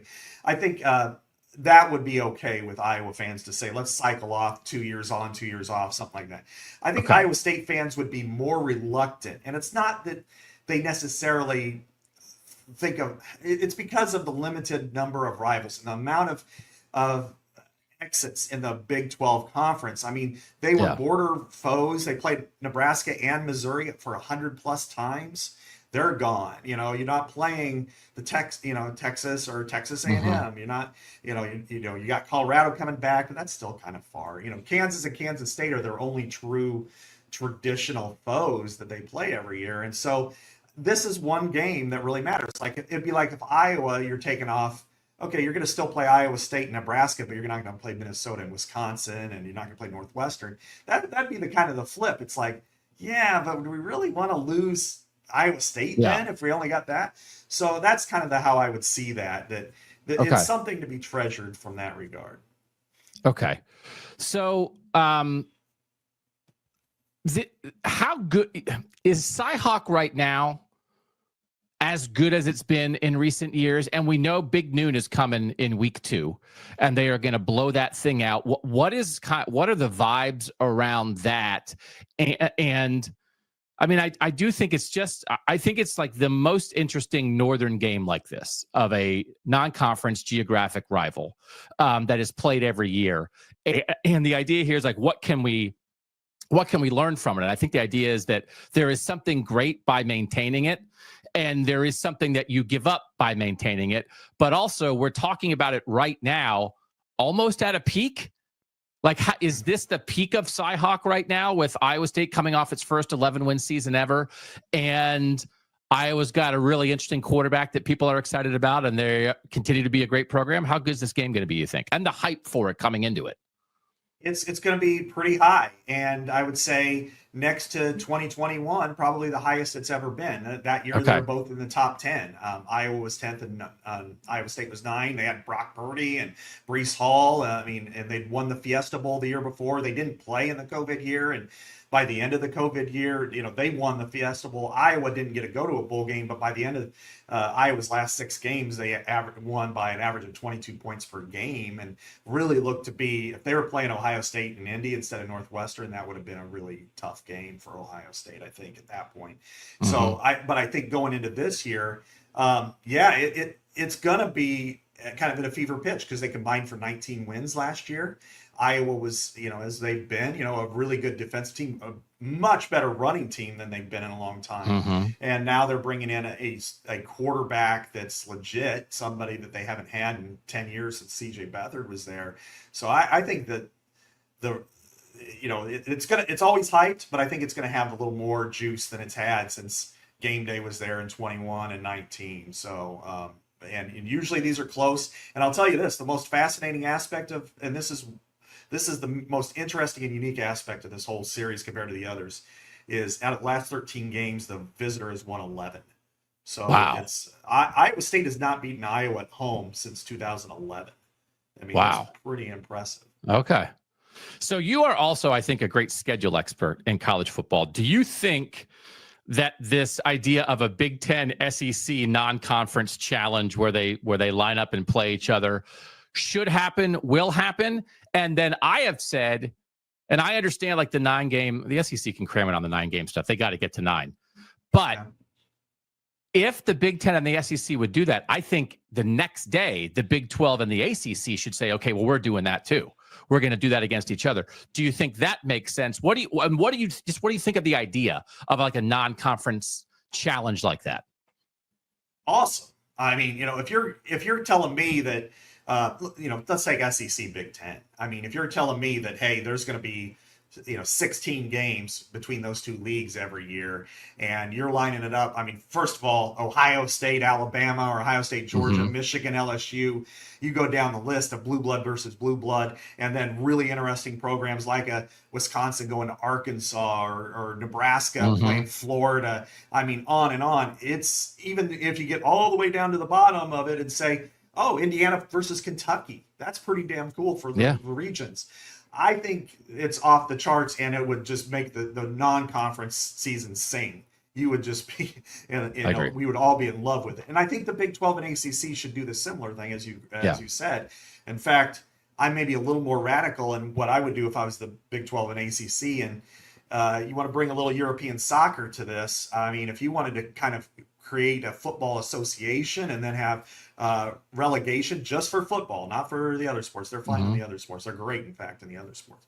But and that way you could get some of the best of the Big 12 playing against some of the best for the ACC. I think that would help both leagues and help them boost their numbers to get into the playoff. Maybe have 5 or 6 teams from those two leagues combined instead of 4 or whatever. And so I like the idea of some sort of crossover because, and I've had conversations with a lot of Big Ten staff, including recently, about this. And first of all, if the SEC doesn't go to 9, the 5-11 plan is dead to rights. It's not going to happen. And I bring this back because I've had these conversations before. Doug, you covered Ohio State for a long time. In 17 and 18, they lost 1 Big Ten game. And they still won the Big Ten championship. They lost on the road at a West Division team. They lost decisively, of course. If the Big Ten was still playing 8 games, regular season games, they may not play that game. They may be 8-0 in the Big Ten, and they may be replacing Iowa and Purdue with directional Michigan school. And then all of a sudden, it's like they're in the playoff. And the fear that the Big Ten office has is that if the SEC stays at 8 and then they decide to go and everybody goes 5 plus 11, then it's a race to the bottom in the non-conference schedule. That it's like, if you're Ohio State, it's like, if I'm looking at Alabama and they're playing 1 major conference school and 8 regular season opponents and 3 nobodies, they're removing that damage that could be done by just playing a mid-level SEC team that Ohio State is personally experienced. Same thing with everybody. And so it's like, what's the advantage? because they're going to take the 10-2 team over the 9-3 team every single time, the way the committee has voted this way, or 11-1 over 10-2. And if you're comparing yourself, playing a 9-game Big Ten schedule against even the ACC, and you have 3 ACC teams that have won 10 or 11 games, but you're 9-3. But damn, you're 9-3, played Oregon and Penn State and Michigan or Ohio State, or a really good Iowa or Wisconsin. All of a sudden, you're like, we're playing this monster schedule, and then we're also playing an SEC team. And for what? Because we go 9-3, and now we can't get in the playoffs. So all of a sudden, people are going to just drop their non-cons and just go, we're just going to play nobodies.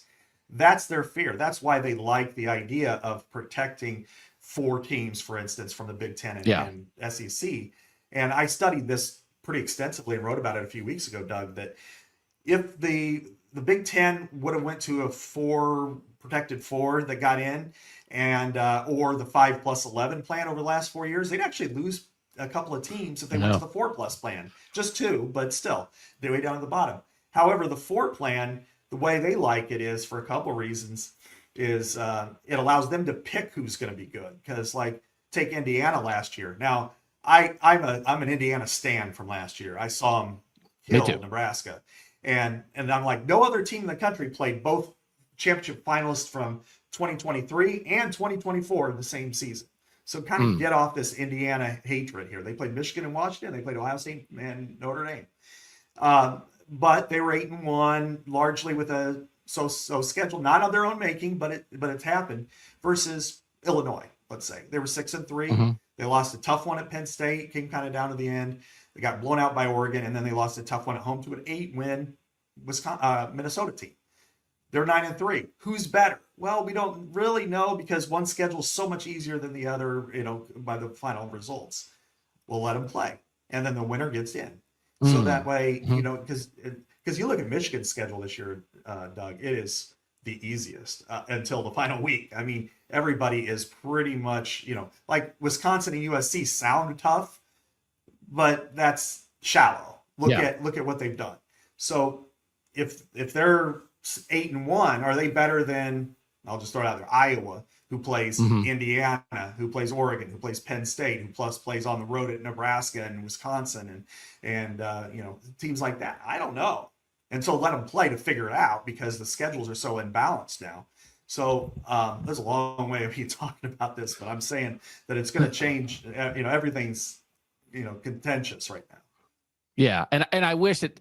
I mean, I think the ultimate for everybody is a 9-game conference schedule, a 10th non-conference game that is a local geographic rival that you prioritize. And most schools, I think you could find that, honestly. Like a lot of them, you could find that. Even like, it's like, well, what Ohio State do? It's like, play Ohio State, Cincinnati a lot.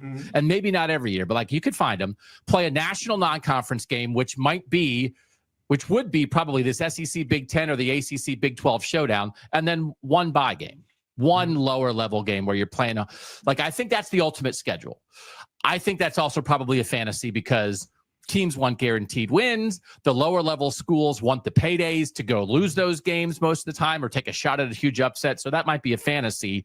So, but I do think we can see what the ultimate goal is, and the closer we can get to that, the better. And part of that, I think, has to be prioritizing geographic non-conference rivalries that really matter to people when they make sense. And so I think Kansas, Missouri, for instance, should take a look at what's happening with Iowa State and try to learn from that. Last thing before we let you go, Scott. You are working on a rivalry project at The Athletic that will come out in July that we would direct people to when it comes out. You are ranking the top 8 rivalries in the history of college football, top 12, top 17. How deep are you going on this? 100. And better you than I. That's a lot of work, brother. Yeah, and in reality, it's closer to 150. Because I had to investigate a lot of rivalries. Is this a rivalry? Is this not a rivalry? Let's look at the numbers and just to kind of dip my toe in the water. And I won't say if it's ranked or not, but I'll use this one as an example. Top 100 rivalry: Ohio State, Michigan State. What say you?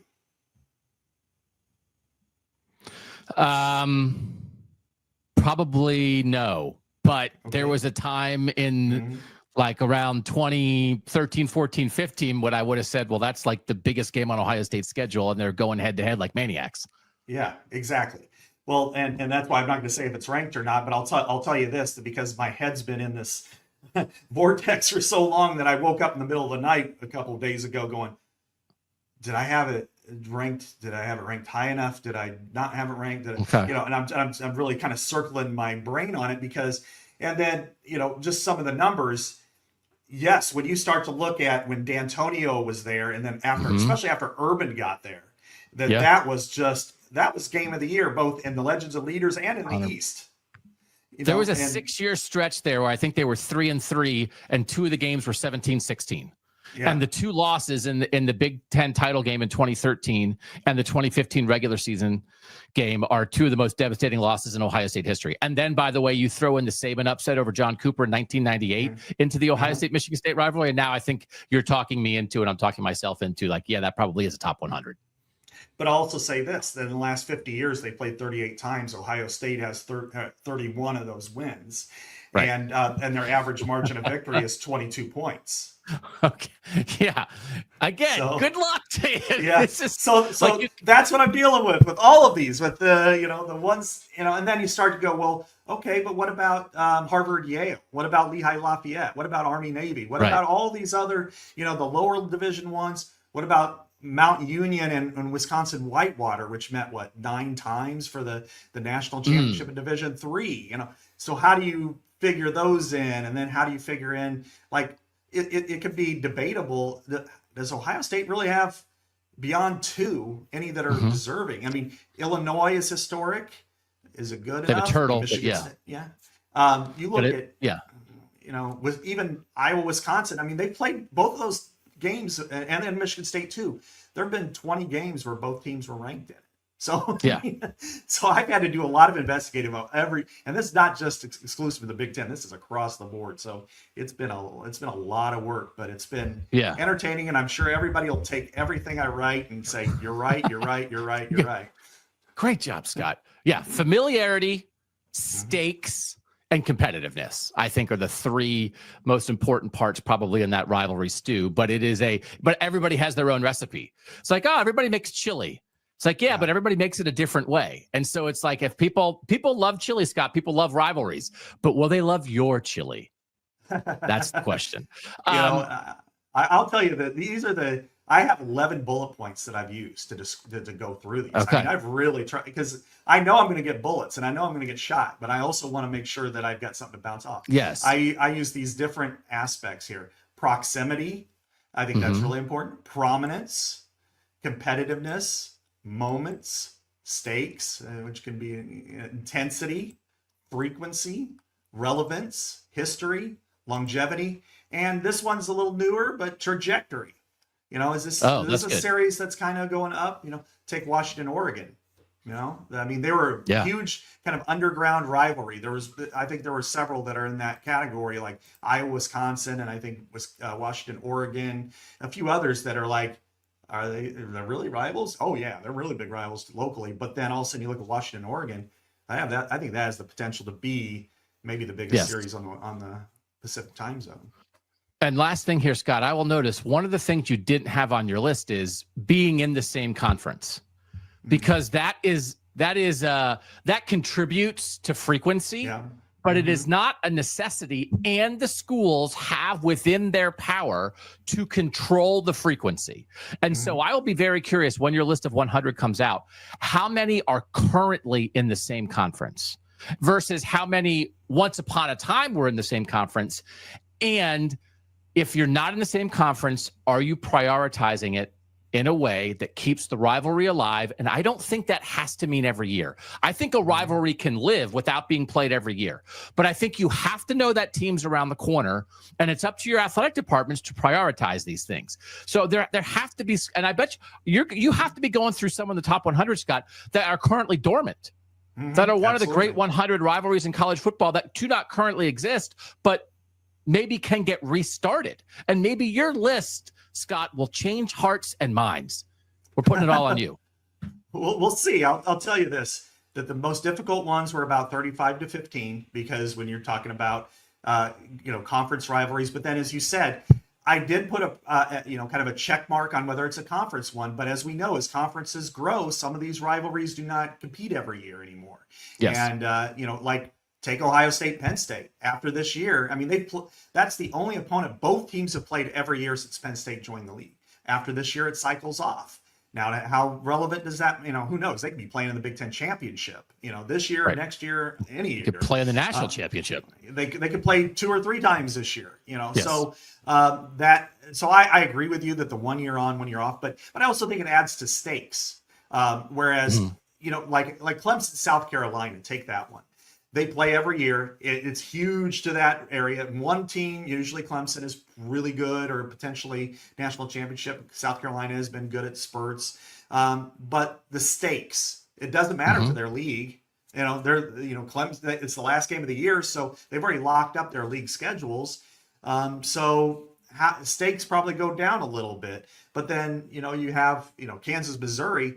At one point, I mean, it is still as vicious as any rivalry there is. I mean, even today, 15 years later, they wouldn't, they'd rather drown somebody if they're on fire than put it out. I mean, it's just that's the one.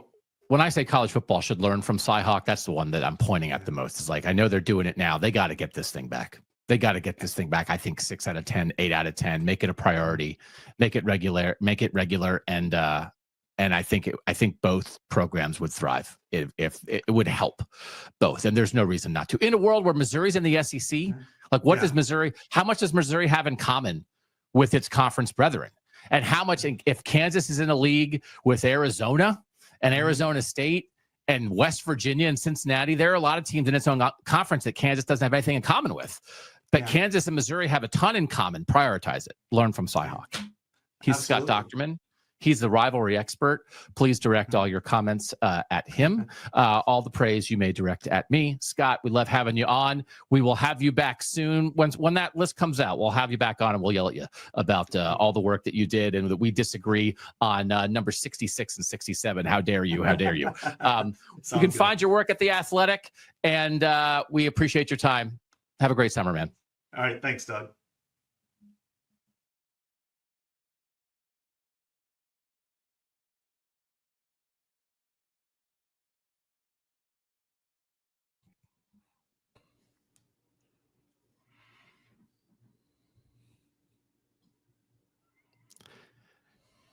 TMB on KOTN. Too much ball, Landis. We're going to go long. We got to hit the showdown. How good Docterman, though, right? You love Scott Docterman. He's the best. Yeah. The thing about Scott's got a fiery side too. I don't know if people know that about him, but don't mess with it. Don't mess with that guy. Yeah. So good. Also, I noted that the producer Mike gave me this note very early in the show, but I didn't see it right away.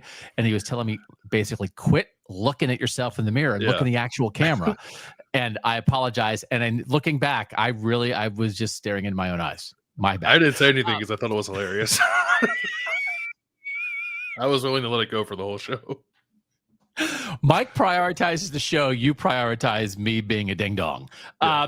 Let's do this. We're going to break down our latest KOTN Showdown. Who would you rather be in 2025, Iowa or Iowa State? You are Iowa. I am Iowa State. Both a 7.5 win total over under on FanDuel. Very interesting that they have that same over-under, Landis. It's not a requirement for the showdowns, but it's nice when it happens.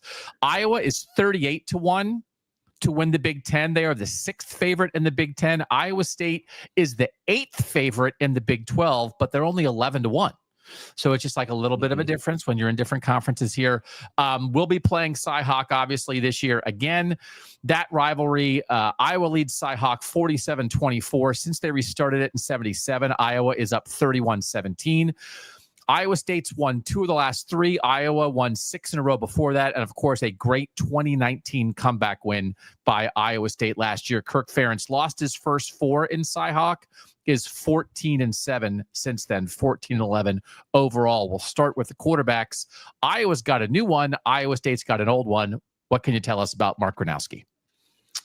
That we're in a bit of uncharted territory here, I think. I was looking back through FCS quarterback transfers.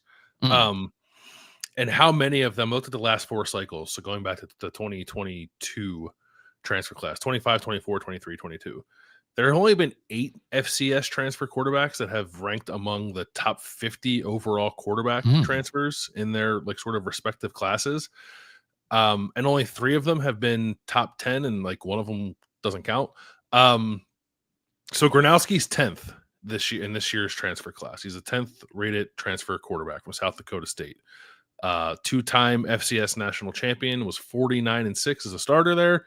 Won the Walter Payton Award for best player in the FCS 2 years ago, was a finalist again last year. Could have gone pro. Like, it probably would have been drafted. Like the guy who did win the Walter Payton Award this year, Tommy Millott, got drafted. He's going to play quarterback, or going to play receiver when he was a quarterback in college, but like he got drafted in the 7th round or 6th round, I think, by the Raiders. So Mark Gronowski doesn't need, I think, to still be in college football, but here he is in Iowa in a really interesting spot, trying to, not to put too fine of a point on it, save the quarterback position for Iowa that has like been kind of lost, I would say, since probably Nate Stanley, and who played in 2019. It's been a long time since Iowa has had stability at the quarterback position, let alone like even a sort of replacement level player at the position.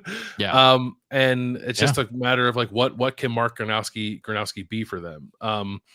The history of FCS transfers it's not robust. Like Max Brosmer, good player, was a finalist for the Walter Payton Award at New Hampshire, transferred to Minnesota. We think he played well last year. We do. I don't think Shadur Sanders counts because he went to Jackson State, but he went there to play for his dad. So like he was a good FCS he was a good FCS to power conference transfer. Cam Ward's the interesting one. Cam Ward was the freshman of the year in the FCS at Incarnate Word in 2020. Was a finalist for the Walter Payton Award in 2021. Then he transferred to Washington State and played 2 years there. It was good, and then obviously became what he became at Miami. But like Mark Gronowski doesn't have that buildup to kind of get his feet under him in major college football. He's big. He's 6'3". He's 230. He can run. He's got almost 40 rushing touchdowns in his career. He's got 10,000 passing yards. He is as productive and experienced as a quarterback can be. He just now needs to show that all that can translate to this level, and there's not a lot you point back to in history, and I know it's a brief history of players transferring, but he's kind of on an island by himself, I think, in being asked what he's being asked to do for Iowa this year, given his profile. It's a totally new room. Like, there's only one quarterback back from last year's roster. It's Jackson Stratton, who was like the 5th option and a walk-on. He's gone. They brought in a couple other guys. The hero at the end of the year was playing because they were out of QBs. Yeah, so like he's a good guy to have on the roster, but I think ideally he would remain the 4th or 5th quarterback. Yeah, for Iowa. Iowa only took 9 transfers total, and 3 of them were quarterbacks this year. So it's like he's super interesting. What can he be? And then it's sort of, you get to the question of like, okay, well, what is Iowa if Iowa has even decent quarterback play, right? So it's fascinating. I think he's the most interesting quarterback transfer in the country. I think it's one of the most. I think that question is one of the most important and interesting 10 questions in college football this year. Yeah. If Iowa has good quarterback play, what does that mean? Is Brosmer plus a reasonable expectation possibility for Mark Gronowski? Because I think Max Brosmer at New Hampshire to Minnesota, maybe a little bit of a slow start, but by the middle of the year, it was like, oh yeah, this is exactly what everybody wanted here. I'm curious, like missing the spring, what that might mean from a slower start perspective. And again, Cyhawks early, so you can't start that slow. Right. But like, is Brosmer Gronowski a reasonable comparison, or is Gronowski's ceiling higher? I think Gronowski's ceiling is probably a little higher than Brosmer. The athletic profile, I think, is a little more robust, I guess, with Gronowski than it was with Brosmer. Although Brosmer could move around like fine. It wasn't like he's a statue playing for Minnesota. The not playing in the spring thing is a variable here that I'm not entirely sure what it's going to mean. Mark Gronowski had offseason shoulder surgery. I think he's back throwing now. Kirk Ferentz said in April that they were expecting him to throw in June, and Tim Lester, the offensive coordinator, did an interview with On3 like 2 or 3 weeks ago where he said that Gronowski was throwing. So I think like everything's on track with that. But it's not great when your quarterback's not throwing in the spring, especially when he's new. So that could increase like the learning curve, or just like the gelling process that has to happen with new players. he's a veteran. I'm sure he'll get through that fine. But I think like maximized version. I think he's better, if not like significantly better than what Minnesota got out of Max Brosmer last year. And again, we thought Max Brosmer was pretty good. Okay. I have been on the Kansas State quarterback Avery Johnson is not that different from South Carolina quarterback Lenoris Sellers thing, right? I've been on that, right? That's kind of my thing. Why is everyone think Lenoris Sellers is going to be so great? And he's on like the top 5 of every quarterback list, and Avery Johnson is nowhere to be found. Do you want to know the comparison that I'm now making that has me equally as angry? Yes, please. Why does everybody love Sam Levitt and not talk about Rocco Becht? What is the huge difference between Sam Levitt and Rocco Becht, other than Rocco Becht threw it a lot more last year? Sam Levitt is a little scootier, but Rocco Becht can scoot. I'm not sure there's a ton of difference, and nobody is talking about them the same way. And this is where I get angry. To their credit, David Hale's list at ESPN, where he did quarterback tiers, had Arizona State and Iowa State in the same tier, like in the second tier, which is like pretty darn good. Nobody else is doing that. Adam Rittenberg, our great friend of the program, did a list where he leaned on coaches. Top 15 quarterbacks, Sam Levitt from Arizona State was 6th. Rocco Becht was not in the top 15. Greg McElroy, SEC dude, Sam Levitt 3rd on his quarterback list. Rocco Becht not in the top 10. Joel Klatt, Sam Levitt, number 4 on his quarterback list. Rocco Becht not in the top 10. Brad Crawford from 24/7 Sports, credit to him. I think it might have been a top 20. He had Rocco Becht 11th, which is the highest of anybody he's going to have. He had Sam Levitt 4th, and SI did a thing that they don't count. I don't really respect what they're doing. So let me take a shot at that. Rocco Becht is much better than people think, and nobody is talking about him. And the Arizona State, Iowa State Big 12 championship game last year, Bill, they were going blow for blow early on. And then Rocco Becht had a play, I think it was 10-10. He had a play where he got flushed and avoided the blitz and threw a pass in the end zone, and they blew a pass interference call. And Iowa State, it was on 3rd down. They just missed it. They didn't call it. It was clearly pass interference, and they said so on the broadcast. Iowa State had to kick a long field goal, missed it, and then the Iowa State defense didn't show up, and Arizona State, on its first 8 possessions, scored 6 touchdowns and a field goal. And then like the next time Iowa State got the ball back, the running back fumbled. It was all, but like Rocco Becht at the start of that game was keeping up with Arizona State. And Sam Levitt had Cam Scatterbu. And Rocco Becht had 2 of the best receivers in the country. Anyway, Rocco Becht is, I believe, criminally underrated. He can scoot. He rips throws in the middle of the field. He'll drop a deep ball on your head. You look at the PFF stats. He throws no passes behind the line of scrimmage. There's no freebies in that offense. He is ripping. He is gripping and ripping and chucking and ducking, brother. Rocco Becht makes difficult throws. And the one thing he doesn't do that well is just like sit in the pocket when there's no pressure. When there is pressure, he's magic. He runs, he throws on the move. He is not great in clean pockets. He's got to get better at that. He will save you in messy pockets. Last comparison, as I get angrier, am I too angry? He's disrespected. I think he's underrated / disrespected, however you want to put it. I don't know that Sam Levitt's the guy I would compare him to make that argument. They were on the field together, and Sam Levitt played better than he did. Also, if you look at like PFF grades, Sam Levitt was number 2 in the Big 12, and Rocco Becht was 10th. And Rocco Becht had 2 awesome receivers.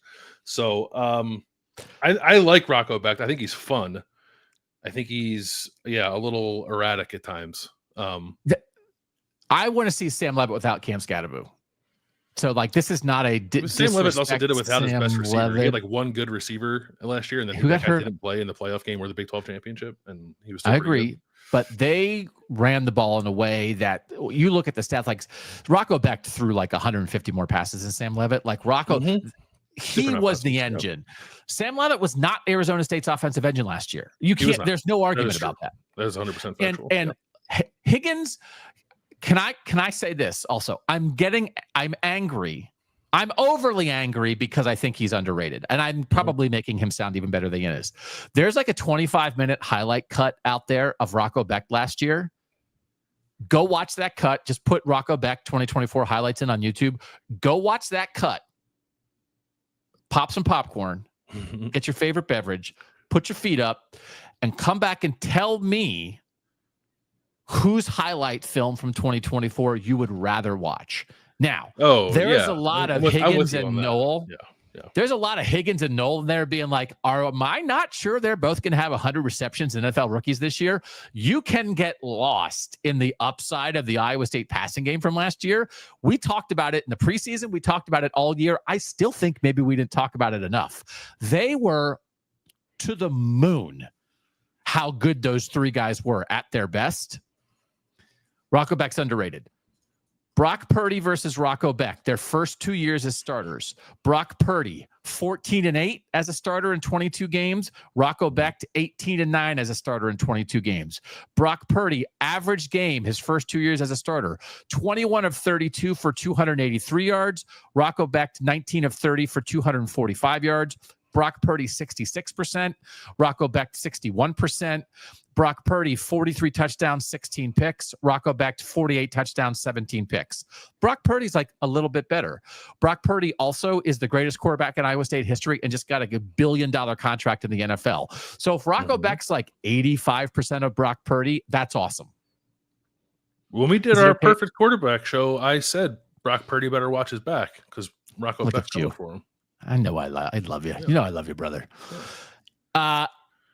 Is the case that Rocco Beck is currently underrated? That's basically factual. Yes, I think so. Yeah, or just like when people thought of that operation, they thought of Jaden Higgins and Jalen Noel before they thought of Rocco Beck. Perfect point guard for those guys. Grip it, rip it, middle of the throw, middle of the field, RPO, read, react, rip, downfield bucket shots. Just a champion among men. The perfect quarterback. I get back to you've got to pull me back from thinking that Jaden Higgins is going to be the best receiver in the NFL in 3 years. Like I am so deep in Jaden Higgins lore right now. I've already made my offensive rookie of the year bet. You have to get me to chill on that. You watch him at his best and tell me who's better.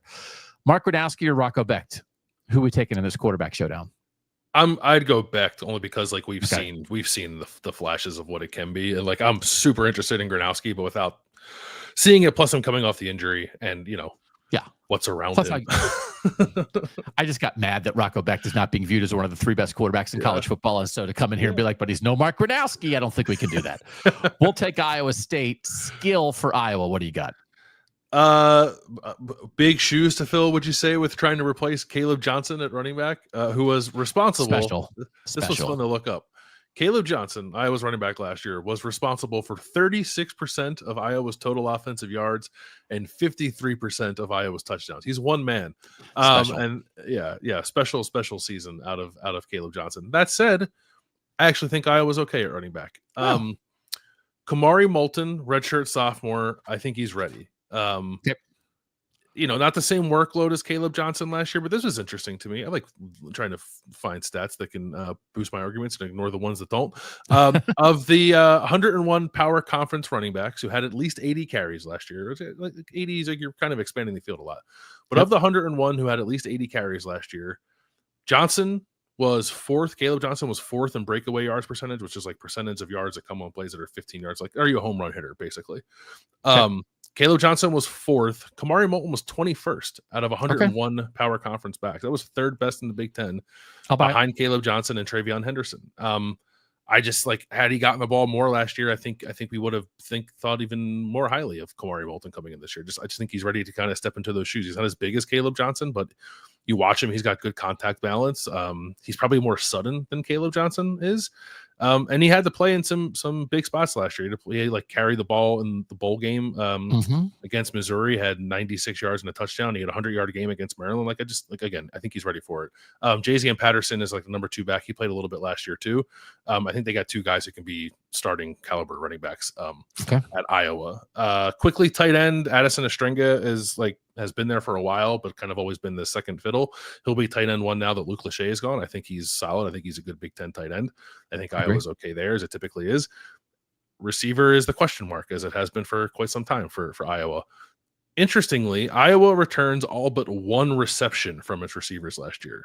Caleb Brown, the former Ohio State receiver, had 1 catch last year. He's the only receiver who caught a pass who's not back for Iowa. So there's continuity. Jacob Gill was the leading receiver last year, 35 catches, 411 yards, and 2 touchdowns. He's back. He started every game. Reese Vanderzee is maybe the more interesting guy. It was I felt like popped a little bit as a freshman. Ended up not playing the whole year. Only played 9 games. He's got really good size, 6'4". Like I think as long as he stays healthy, he might be ready to actually be like a fairly threatening receiver in the Big Ten. I agree. And they added a transfer from Chattanooga, Sam Phillips, who has more than 2,000 receiving yards in his career. He led SoCon in receiving last year. Was first team all league. He's 5'9", probably the slot guy. But I don't know. At the risk of like getting excited about Iowa receivers, I actually think Jacob Gill, Reese Vanderzee, and Sam Phillips is like a pretty solid trio of receivers to have with Mark Gronowski, and I think the running backs are good. Yeah, competence, right? Yeah, competent. Yeah, I think Reese Vanderzee, like by the end, is like probably like maybe a second team All Big Ten player by the end of his career. I think he could be. Yeah. I think he's like a really good guy. Iowa State running back. 3-headed monster last year. 2 of the 3 are back. Carson Hansen and Abu Sama. Last year, they had 275 carries for 1,139 yards. So combined, they averaged 20 carries for 96 yards a game. And they like multiple backs there. And Hansen had 13 rushing touchdowns. So they lost Jalen Jackson, who's the third guy, but like they're solid at running back. I like both guys. We talked about Sama a lot going into weird year last year, though, right? Like we thought that was going to be a monster of a rushing attack because we all saw the game of the snow where Abu Sama went crazy, but that never really happened again. And they literally, it would be like one game. It's a 3-headed monster, but this game, this guy's the lead back, and this game, this guy's the lead back. But so no superstars. Hansen, again, 13 touchdowns is pretty good, but I think you can. He's like a fullback. Hansen's like a fullback. He was like Mike Allstott. And if now, we were all over Sama last year. So if he was like fine last year and now here's the jump year, okay, maybe we're just a year ahead on that. So I think I like the combo. Good tight ends. Gabe Burkle was their 3rd leading receiver last year, had 26 catches on 34 targets behind the 2 big receiver studs. And then Ben Bramer is 6'7". And early highlights on him are awesome. And then he got hurt, but like 2 good tight ends. Solid at running back, good to go at tight end. I'm freaked out at receiver. Here's what's happening. They got 2 transfers who are the same size as Jalen Noel and Jaden Higgins. And they're talking about that. Xavier Townsend was originally an Iowa State commit. He's from Tampa, same as Rocco Becht. He committed to Iowa State and flipped to UCF in the process and went to UCF and is now transferring to Iowa State. He's the same deal as Bear Alexander, which I ripped on the Oregon show. Like I'm deciding to redshirt 4 games into the season. He did that at UCF last year. 5 guys at UCF did that last year, which is not great. Right, which is why their head coach left. And then their head coach left. So it's certainly not all on the players, but like if it's like, hey, this guy's coming to save us, he decided to stop playing last year and redshirt. And again, he has 2 years of eligibility. He wasn't saving his last year, I don't think. Like it's very confusing to me. So Xavier Townsend's 5'11" and is basically the same size as Jalen Noel, and then they have Chase Sowell from East Carolina, who is 6'4" and the same size as Jaden Higgins, but he was like East Carolina's like 3rd best receiver last year. And so he was highly rated in the portal, though, wasn't he? Like a top 10 he was, but 15? Why? Yeah. But because he's 6'4". But like why? And again, we like up transfers at offensive line. I'm not sure we love up transfers at receiver. And so I'm not sure I love transfers at receiver, regardless of where you're coming from. He originally went to Colorado, and then he was there for a year in 22 and was at East Carolina last 2 years. 47 catches for 622 last year, 34 catches for 678. He was like a deep threat. He averaged almost 20 yards per reception. Jaden Higgins and Jalen Noel combined had 6 drops on 248 targets last year. Chase Sowell had 6 drops on 58 targets. I'm not trying to rip the guy. I think Iowa State is fooling itself.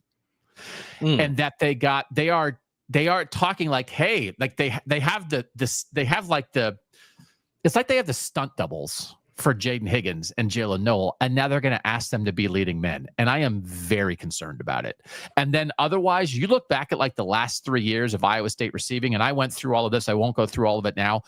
Their best receivers, they're changing position. They're transferring. They brought in a guy from Army a couple years ago who did nothing in 2 years, was like, oh, will he be the 3rd receiver this year? He transferred.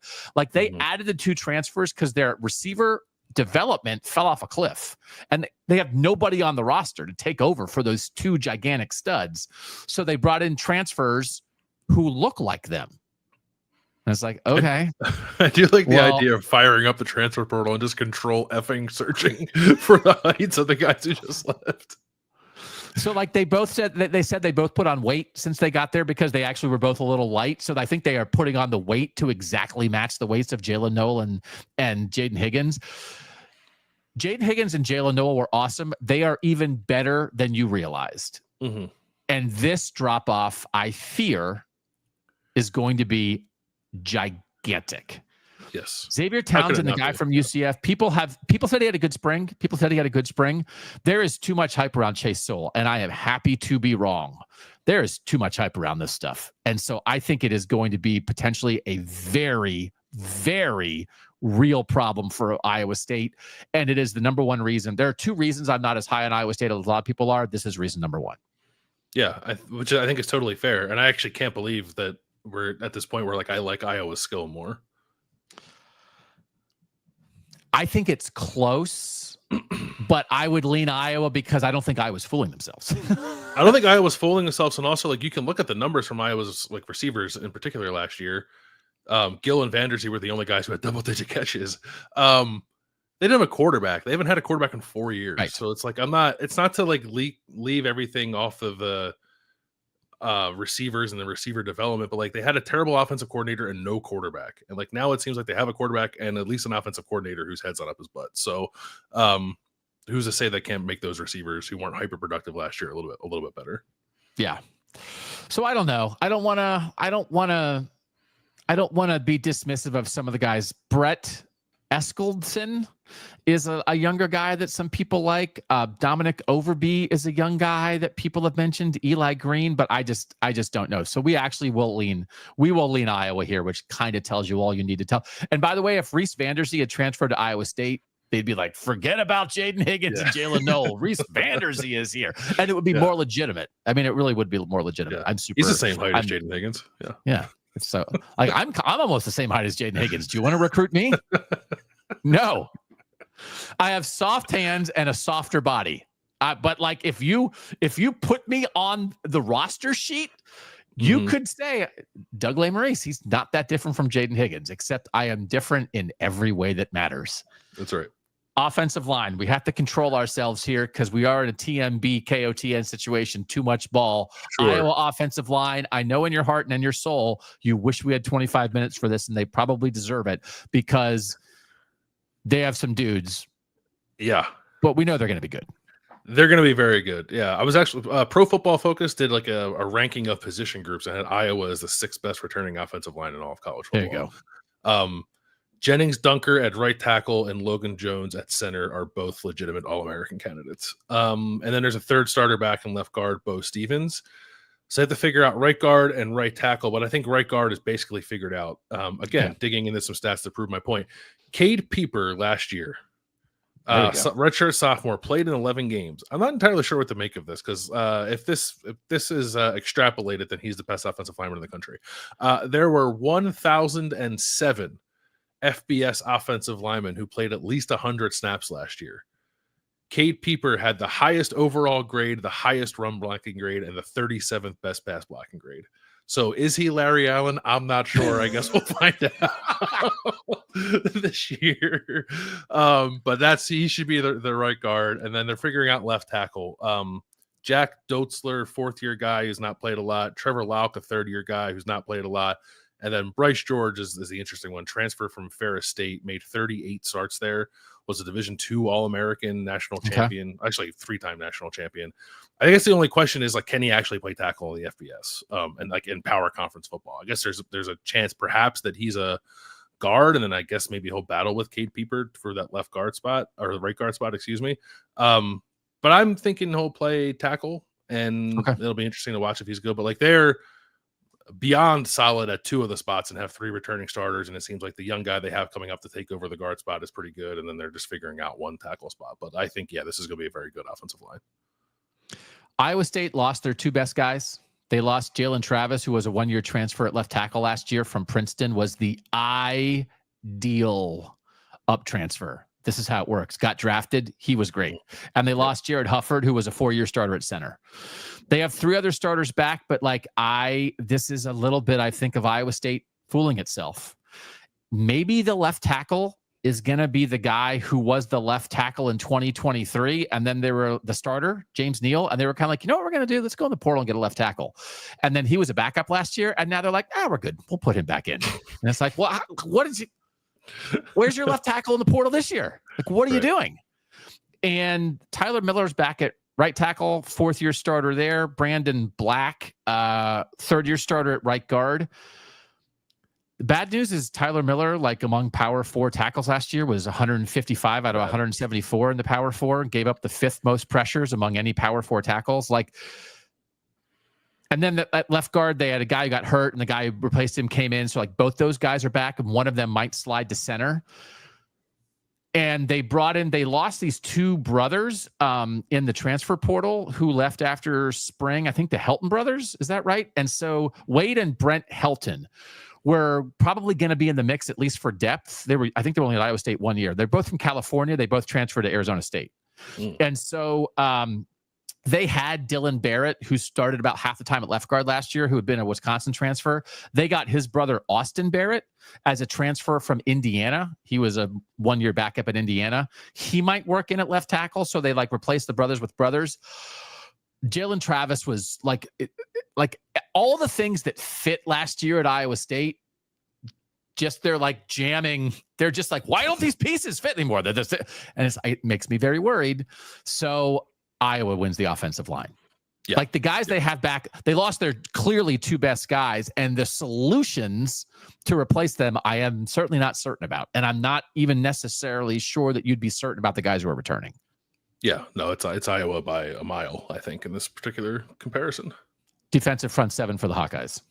I'll start at linebacker because Jay Higgins and Nick Jackson are finally gone. They've been such stalwarts for the Iowa defense. Both excellent. Jay Higgins. Excellent. Love Jay Higgins. Yeah, we love Jay Higgins. Yeah, they're both very good. And Iowa didn't add anyone in the portal. Again, Iowa only added 9. They did not add anybody at linebacker. So this is weird. So Iowa puts out a spring depth chart. Nice. The top 3 linebackers were all 5th-year guys who have combined to play in 99 games, but have only played 205 snaps on defense combined. 3 guys over 5 years.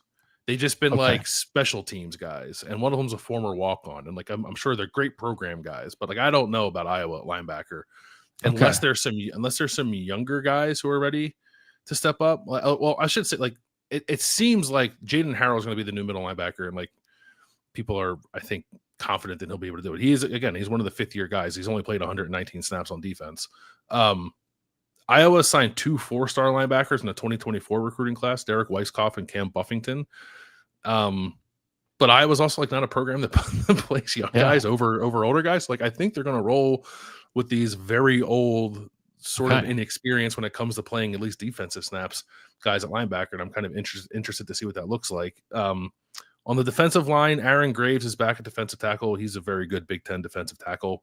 Y.A. Black is gone. He was their other main defensive tackle last year, so they have to replace him. But Jeremiah Pittman is back. He was the 3rd defensive tackle. He played 247 snaps last year. So I think he'll step up. There could be some competition there. There's a little bit more back at defensive end. There were 3 players from the edge position who had 30-plus pressures for Iowa last year. 2 of them are back. Ethan Herkett, who started every game last year. Max Llewellyn, who played in every game and played almost 300 snaps. Also, your guy Brian Allen is back. Watch super. Again, I still viewed as a high ceiling guy. He's going into his 4th year. It's got to pop. He had 3 sacks last year, but it's time for that to pop. And then the last guy I think worth mentioning is Iosi Epinesa, the number 36 overall player in the 2025 recruiting class. So he'll be a true freshman. He was not with the team in the spring, so he's just getting with the team now. But there's an opportunity for him to pop there. I think they're good at end. I think it should be solid at tackle, and linebacker is very much a question mark for me. Can I talk about what I think maybe should be one of your favorite players in the North? Mm-hmm. Are you down with Big Citrus? Oh, Dominique Orange? Oh, yeah. Yeah. You're down with Big Citrus? Oh, yeah. 6'4", 325, 4th year, 7 starts last year. Size, skill, motor. I think he's an all-North candidate. They kept him. I think maybe some people were like, oh, my God, this guy's got some stuff. Could someone try to come get him? He's awesome. Like he has a chance to be like truly awesome this year. Yeah. They lost their other 3 starters up front. They lost another guy, Tyler Onietum, transferred to Texas A&M. That was a bit of a loss on the edge. So they have some replacing to do up front. Zamir Hawk is a third-year guy, was rotational last year, ready for a bigger role. Ikenna Ezeagu is a third-year guy, rotational last year, 6'5", like a very interesting guy, like 250 snaps or so last year, ready for more.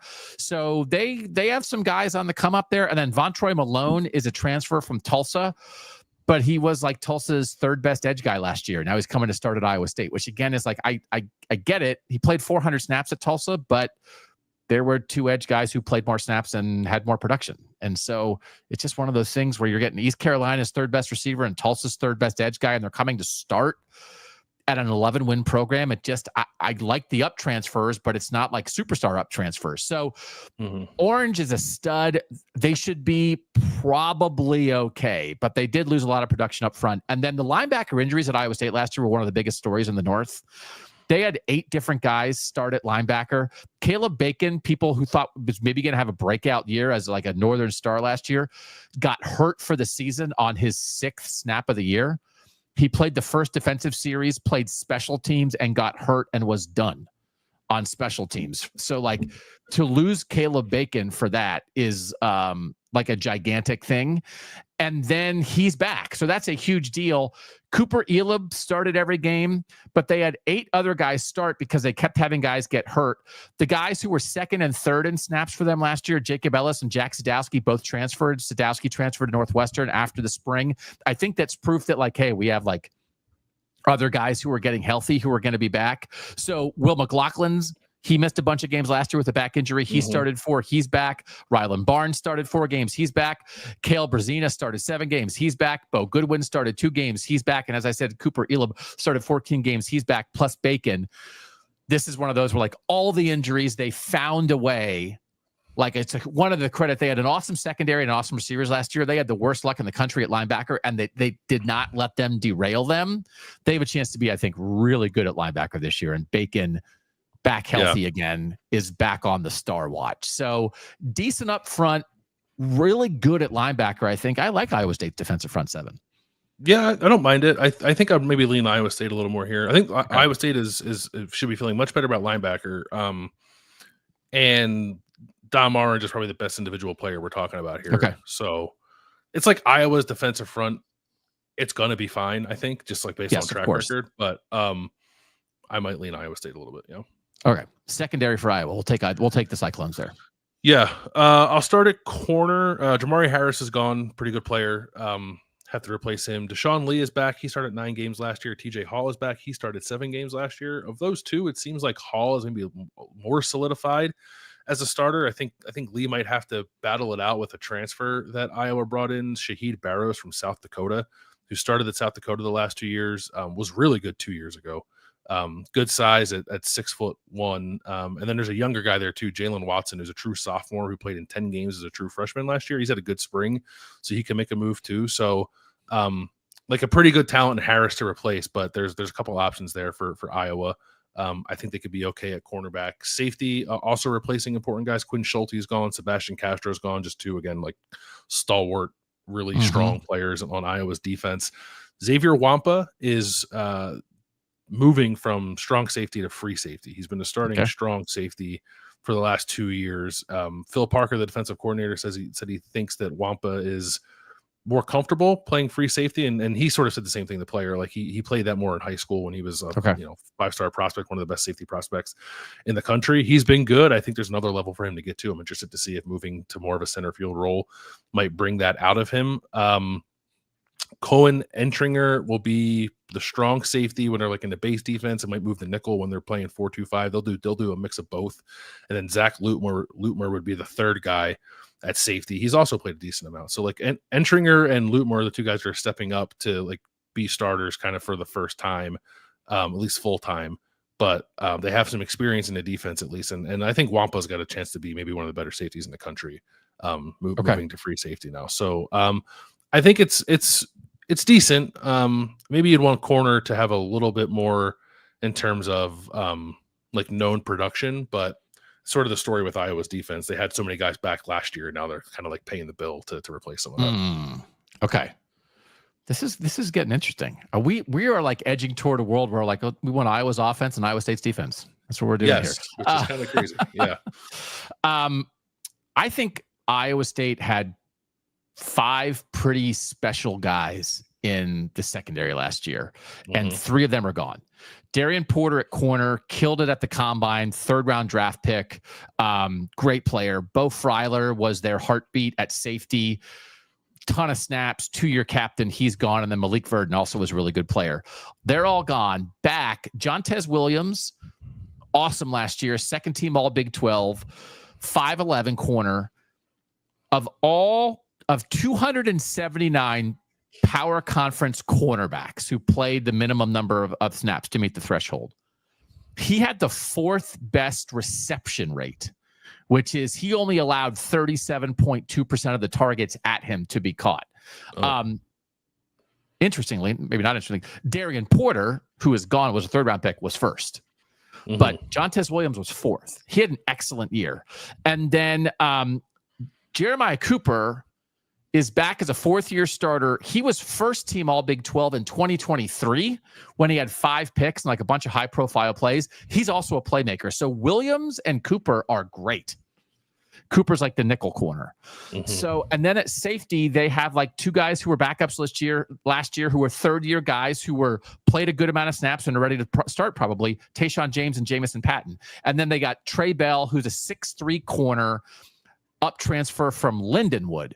Really good speed. They're comparing him to Darian Porter's, which is like a dangerous thing. You're checking a box, but I actually buy this one slightly more. I think they have like 2 returning stars, and the rest of it makes sense to me. 2 3rd-year guys who are ready to start for the first time, and a transfer I think has a chance to be pretty good. I like it. I like it. I like it a little more, I think, maybe than Iowa. I think Iowa State's probably going to be better at corner than Iowa will be. Again, it's just like I don't think Iowa's going to be bad ever at anything defensively. Yeah, it's just a matter of degrees. But I think you probably feel a little better about what Iowa State has coming back in the secondary. All right, coaching. Who's the coach of Iowa? Kirk Ferentz. He's been there quite a while. This is his 27th season. Good for that guy. Coach. He's been there. He's just I don't know. I think people understand like he's very good, right? He's off the nepotism train now. He's a good coach. I'm interested to see how sort of like this final chapter, however it goes, sort of writes itself for Kirk Ferentz, who at various points has had Iowa as a very good sort of like tier 2 Big Ten team. And if he can get Iowa back to that before his run there is over, I think it will be interesting to monitor. Tim Lester is in his 2nd year as offensive coordinator, replacing the aforementioned Brian Ferentz. Scoring improved from 15.4 points per game in 2023 to 27.7 points per game, from 132nd in the country to 72nd in the country. Yards per play improved from 3.94, which was 133rd in the country, to 5.62, which was 80th in the country. So still not great, but way better than they were. The scoring mark for Iowa was its best since 2020. The yards per play was its best since 2015. So there was real progress there. I think there's a lot of room to grow. People seem very excited about that scheme continuing to take hold. This like flew under the radar. I actually didn't know this until I was digging through the Iowa coaching staff. Iowa hired as an analyst this year Warren Ruggiero, who for the last 16 years has been Dave Clawson's offensive coordinator and quarterbacks coach at Bowling Green and Wake Forest, like the slow mesh RPO stuff. I just want to see if that shows up at all in Iowa's offense this year, which it's in the back of my mind now because again I didn't know that. Lester's a play caller in the OC, but like Ruggerio's got an interesting background. And then Phil Parker's a DC, his 14th season as Iowa's defensive coordinator. He's been there much longer than that. He's one of the best in the country. Matt Campbell is the winningest coach in Iowa State history. We made a big deal of that last year when he reached there. He's going into his 10th season. He is 64-51 in 9 years at Iowa State, which frankly is practically a freaking miracle.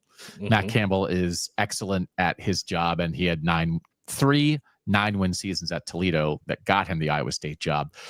Taylor Mauser, I thought, did a good job last year. His first year as the offensive coordinator, had been with Campbell for a decade. And I think this is part of what Campbell does well, which is he develops coaches and he loses them and they get stolen and he has somebody ready. They lost Nathan Shieldhouse to the NFL. Their offense in 2023 was 30th in the nation in the Brian Fremeau ratings. They were 25th last year. And I thought, like, all the potential that we saw in Rocco Beck, Jaden Higgins, and Jalen Noel in 2023, I thought they reached their potential in 2024 with a first-year offensive coordinator. And I do think there's a lot of credit to Taylor Mauser for that. And then John Haycock has been with Matt Campbell for a very long time. Came from Toledo. By the way, last year also on the offense, they went from 22.9 points per game in 2023 to 31.1. So again, like I think it was just like they maximized. There's no regrets. They had the best season in Iowa State history. Like they had 2 receivers. They'll never have 2 receivers like that again, ever. But they got everything out of them that they could have, other than like things clicking better in the Big 12 title game. John Haycock, the defensive coordinator, also very good at his job, has been with Campbell for a long time. I don't know here.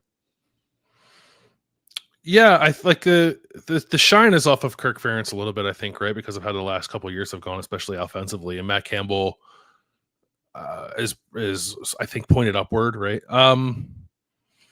It's tough. I thought the Lester hire was good. Yeah, I think necessary. they've really mostly shaken off the Brian Ferentz stuff. I don't think it has anything to do with this team anymore. And they made the quarterback move they needed to make. They completely revamped that room. And then behind that, the problem was there is an incredibly solid foundation of a winning program that was covered in a layer of nepotism slime. And now that they've scrub it off, they scrubbed it off. And then guess what? There's a good team under there. So it's his fault that they had the nepotism slime on there for as long as they did. But it's also a credit to Kirk Ferentz that when you get rid of that, it's pretty good football, Rock. Yeah, I think so. And it was compounded by quarterback stuff as well. Like, I don't know. Like, Cade McNamara is on awesome, but like if you were healthy of last year, maybe Iowa wins one more game, right? So I don't know. I think my lean is Iowa because of like Kirk Ferentz's track record. He's a Hall of Famer, right? So I don't think I have any complaints at the moment with either coach or staff. Like there's little things about it, but like I think they are doing. I think these staffs, led by their head coaches, are doing right by their programs and their fan bases currently. Now, maybe Kirk Ferentz had to be dragged kicking and screaming to doing right by his fan base. So it's like, well, I don't know. You never had to tell Matt Campbell to fire his kid. So does that mean we give it to Iowa State? But also, we're not about that anymore. That's over. Right. So if we want to give like a slight edge to the guy in year, what year did you say? 27? 27. I'm okay with that. Okay. Intangibles and schedule. Iowa State is a team and a program that can conjure up magical seasons. They do not do it in consecutive years. They maxed out the magic last year. Do not let it trick you into assuming there will be more magic this year. What Iowa State does is build to a peak, hit the peak, and then have to reset a little bit. And I think they are clearly in the reset. And I think 7.5 is very ambitious for their over-under. And it's that the intangible here is making sure you understand the kind of program that Iowa State is, which is excellent. But it is difficult to be excellent consistently. I think it's much more about building to excellence. And sometimes when there's pressure on them, there was a year, the last time they were really, really excellent, they were ranked in the preseason. They were 7th. Is that right? I guess that's right. 2021, coming off a 9-3 year, they were number 7 in the preseason. And on the show I was on then, I picked Iowa State to make the playoff. And they went 7-6. So I have learned my lesson on Iowa State. Like, I think last year was the magical year, and I'm not sure why anybody thinks Iowa State's going to win 8 games this year. So that's my intangible. Okay. That's a fair intangible, I think. Know who you know what teams are, know what programs are. Yeah, this is 0% a criticism of Iowa State. 0. They're an unbelievable college football program. To think that they're going to have an 11-win season and then follow that up, that'll be 8-4. It's like, why would you think that? That's like not what happens here. Matt Campbell, 3-9, 8-5, 8-5, 7-6, 9-3, 7-6, 4-8, 7-6, 11-3. This is not like oh yeah, they'll win 8 games kind of program. Like they have to scratch and claw and have a lot of things go right to win 8 games. And they lost a lot of talent in the secondary and at receiver. So their schedule, they're 8th in the Big 12. They play 4 of the 7 teams ahead of them. No Utah, no Texas Tech, no Baylor, but they play Kansas State, who's picked to win the Big 12 in the first game of the year in week 0 in Ireland. They do play Arizona State and rematch the Big 12 title game. They play TCU, they play BYU, and Iowa's going to be mad because Iowa State came back and beat them at the end last year. So like this is a pretty solidly not impossible, but it's a real schedule. It's a real schedule. Yeah. Iowa is a they win 8 games kind of team. Yes, exactly. In the last 10 years, they've spiked a couple of times and win double-digit games. And when Iowa falls back, it falls back to 8 wins. Kirk Ferentz has won 8 games every year since 2015, at least 8 games every year since 2015, the exception being the COVID year where they went 6-2, they only played 8 games. So that's just like kind of what they are. That's what the floor is. I think maintaining that will be difficult this year. Quickly before I get to the schedule, one thing I do want to mention, because we haven't talked about it a ton in all these special teams. It's Iowa. We need to talk about special teams. I don't think you'll find a better special teams trio than what Iowa has in kicker Drew Stevens, punter Reese Dakin, and return man Caden Weechin. Like there's great all across the board. Like all 3 All-American candidates at their respective positions when it comes to special teams. Dude banged one through to beat Nebraska last year, baby.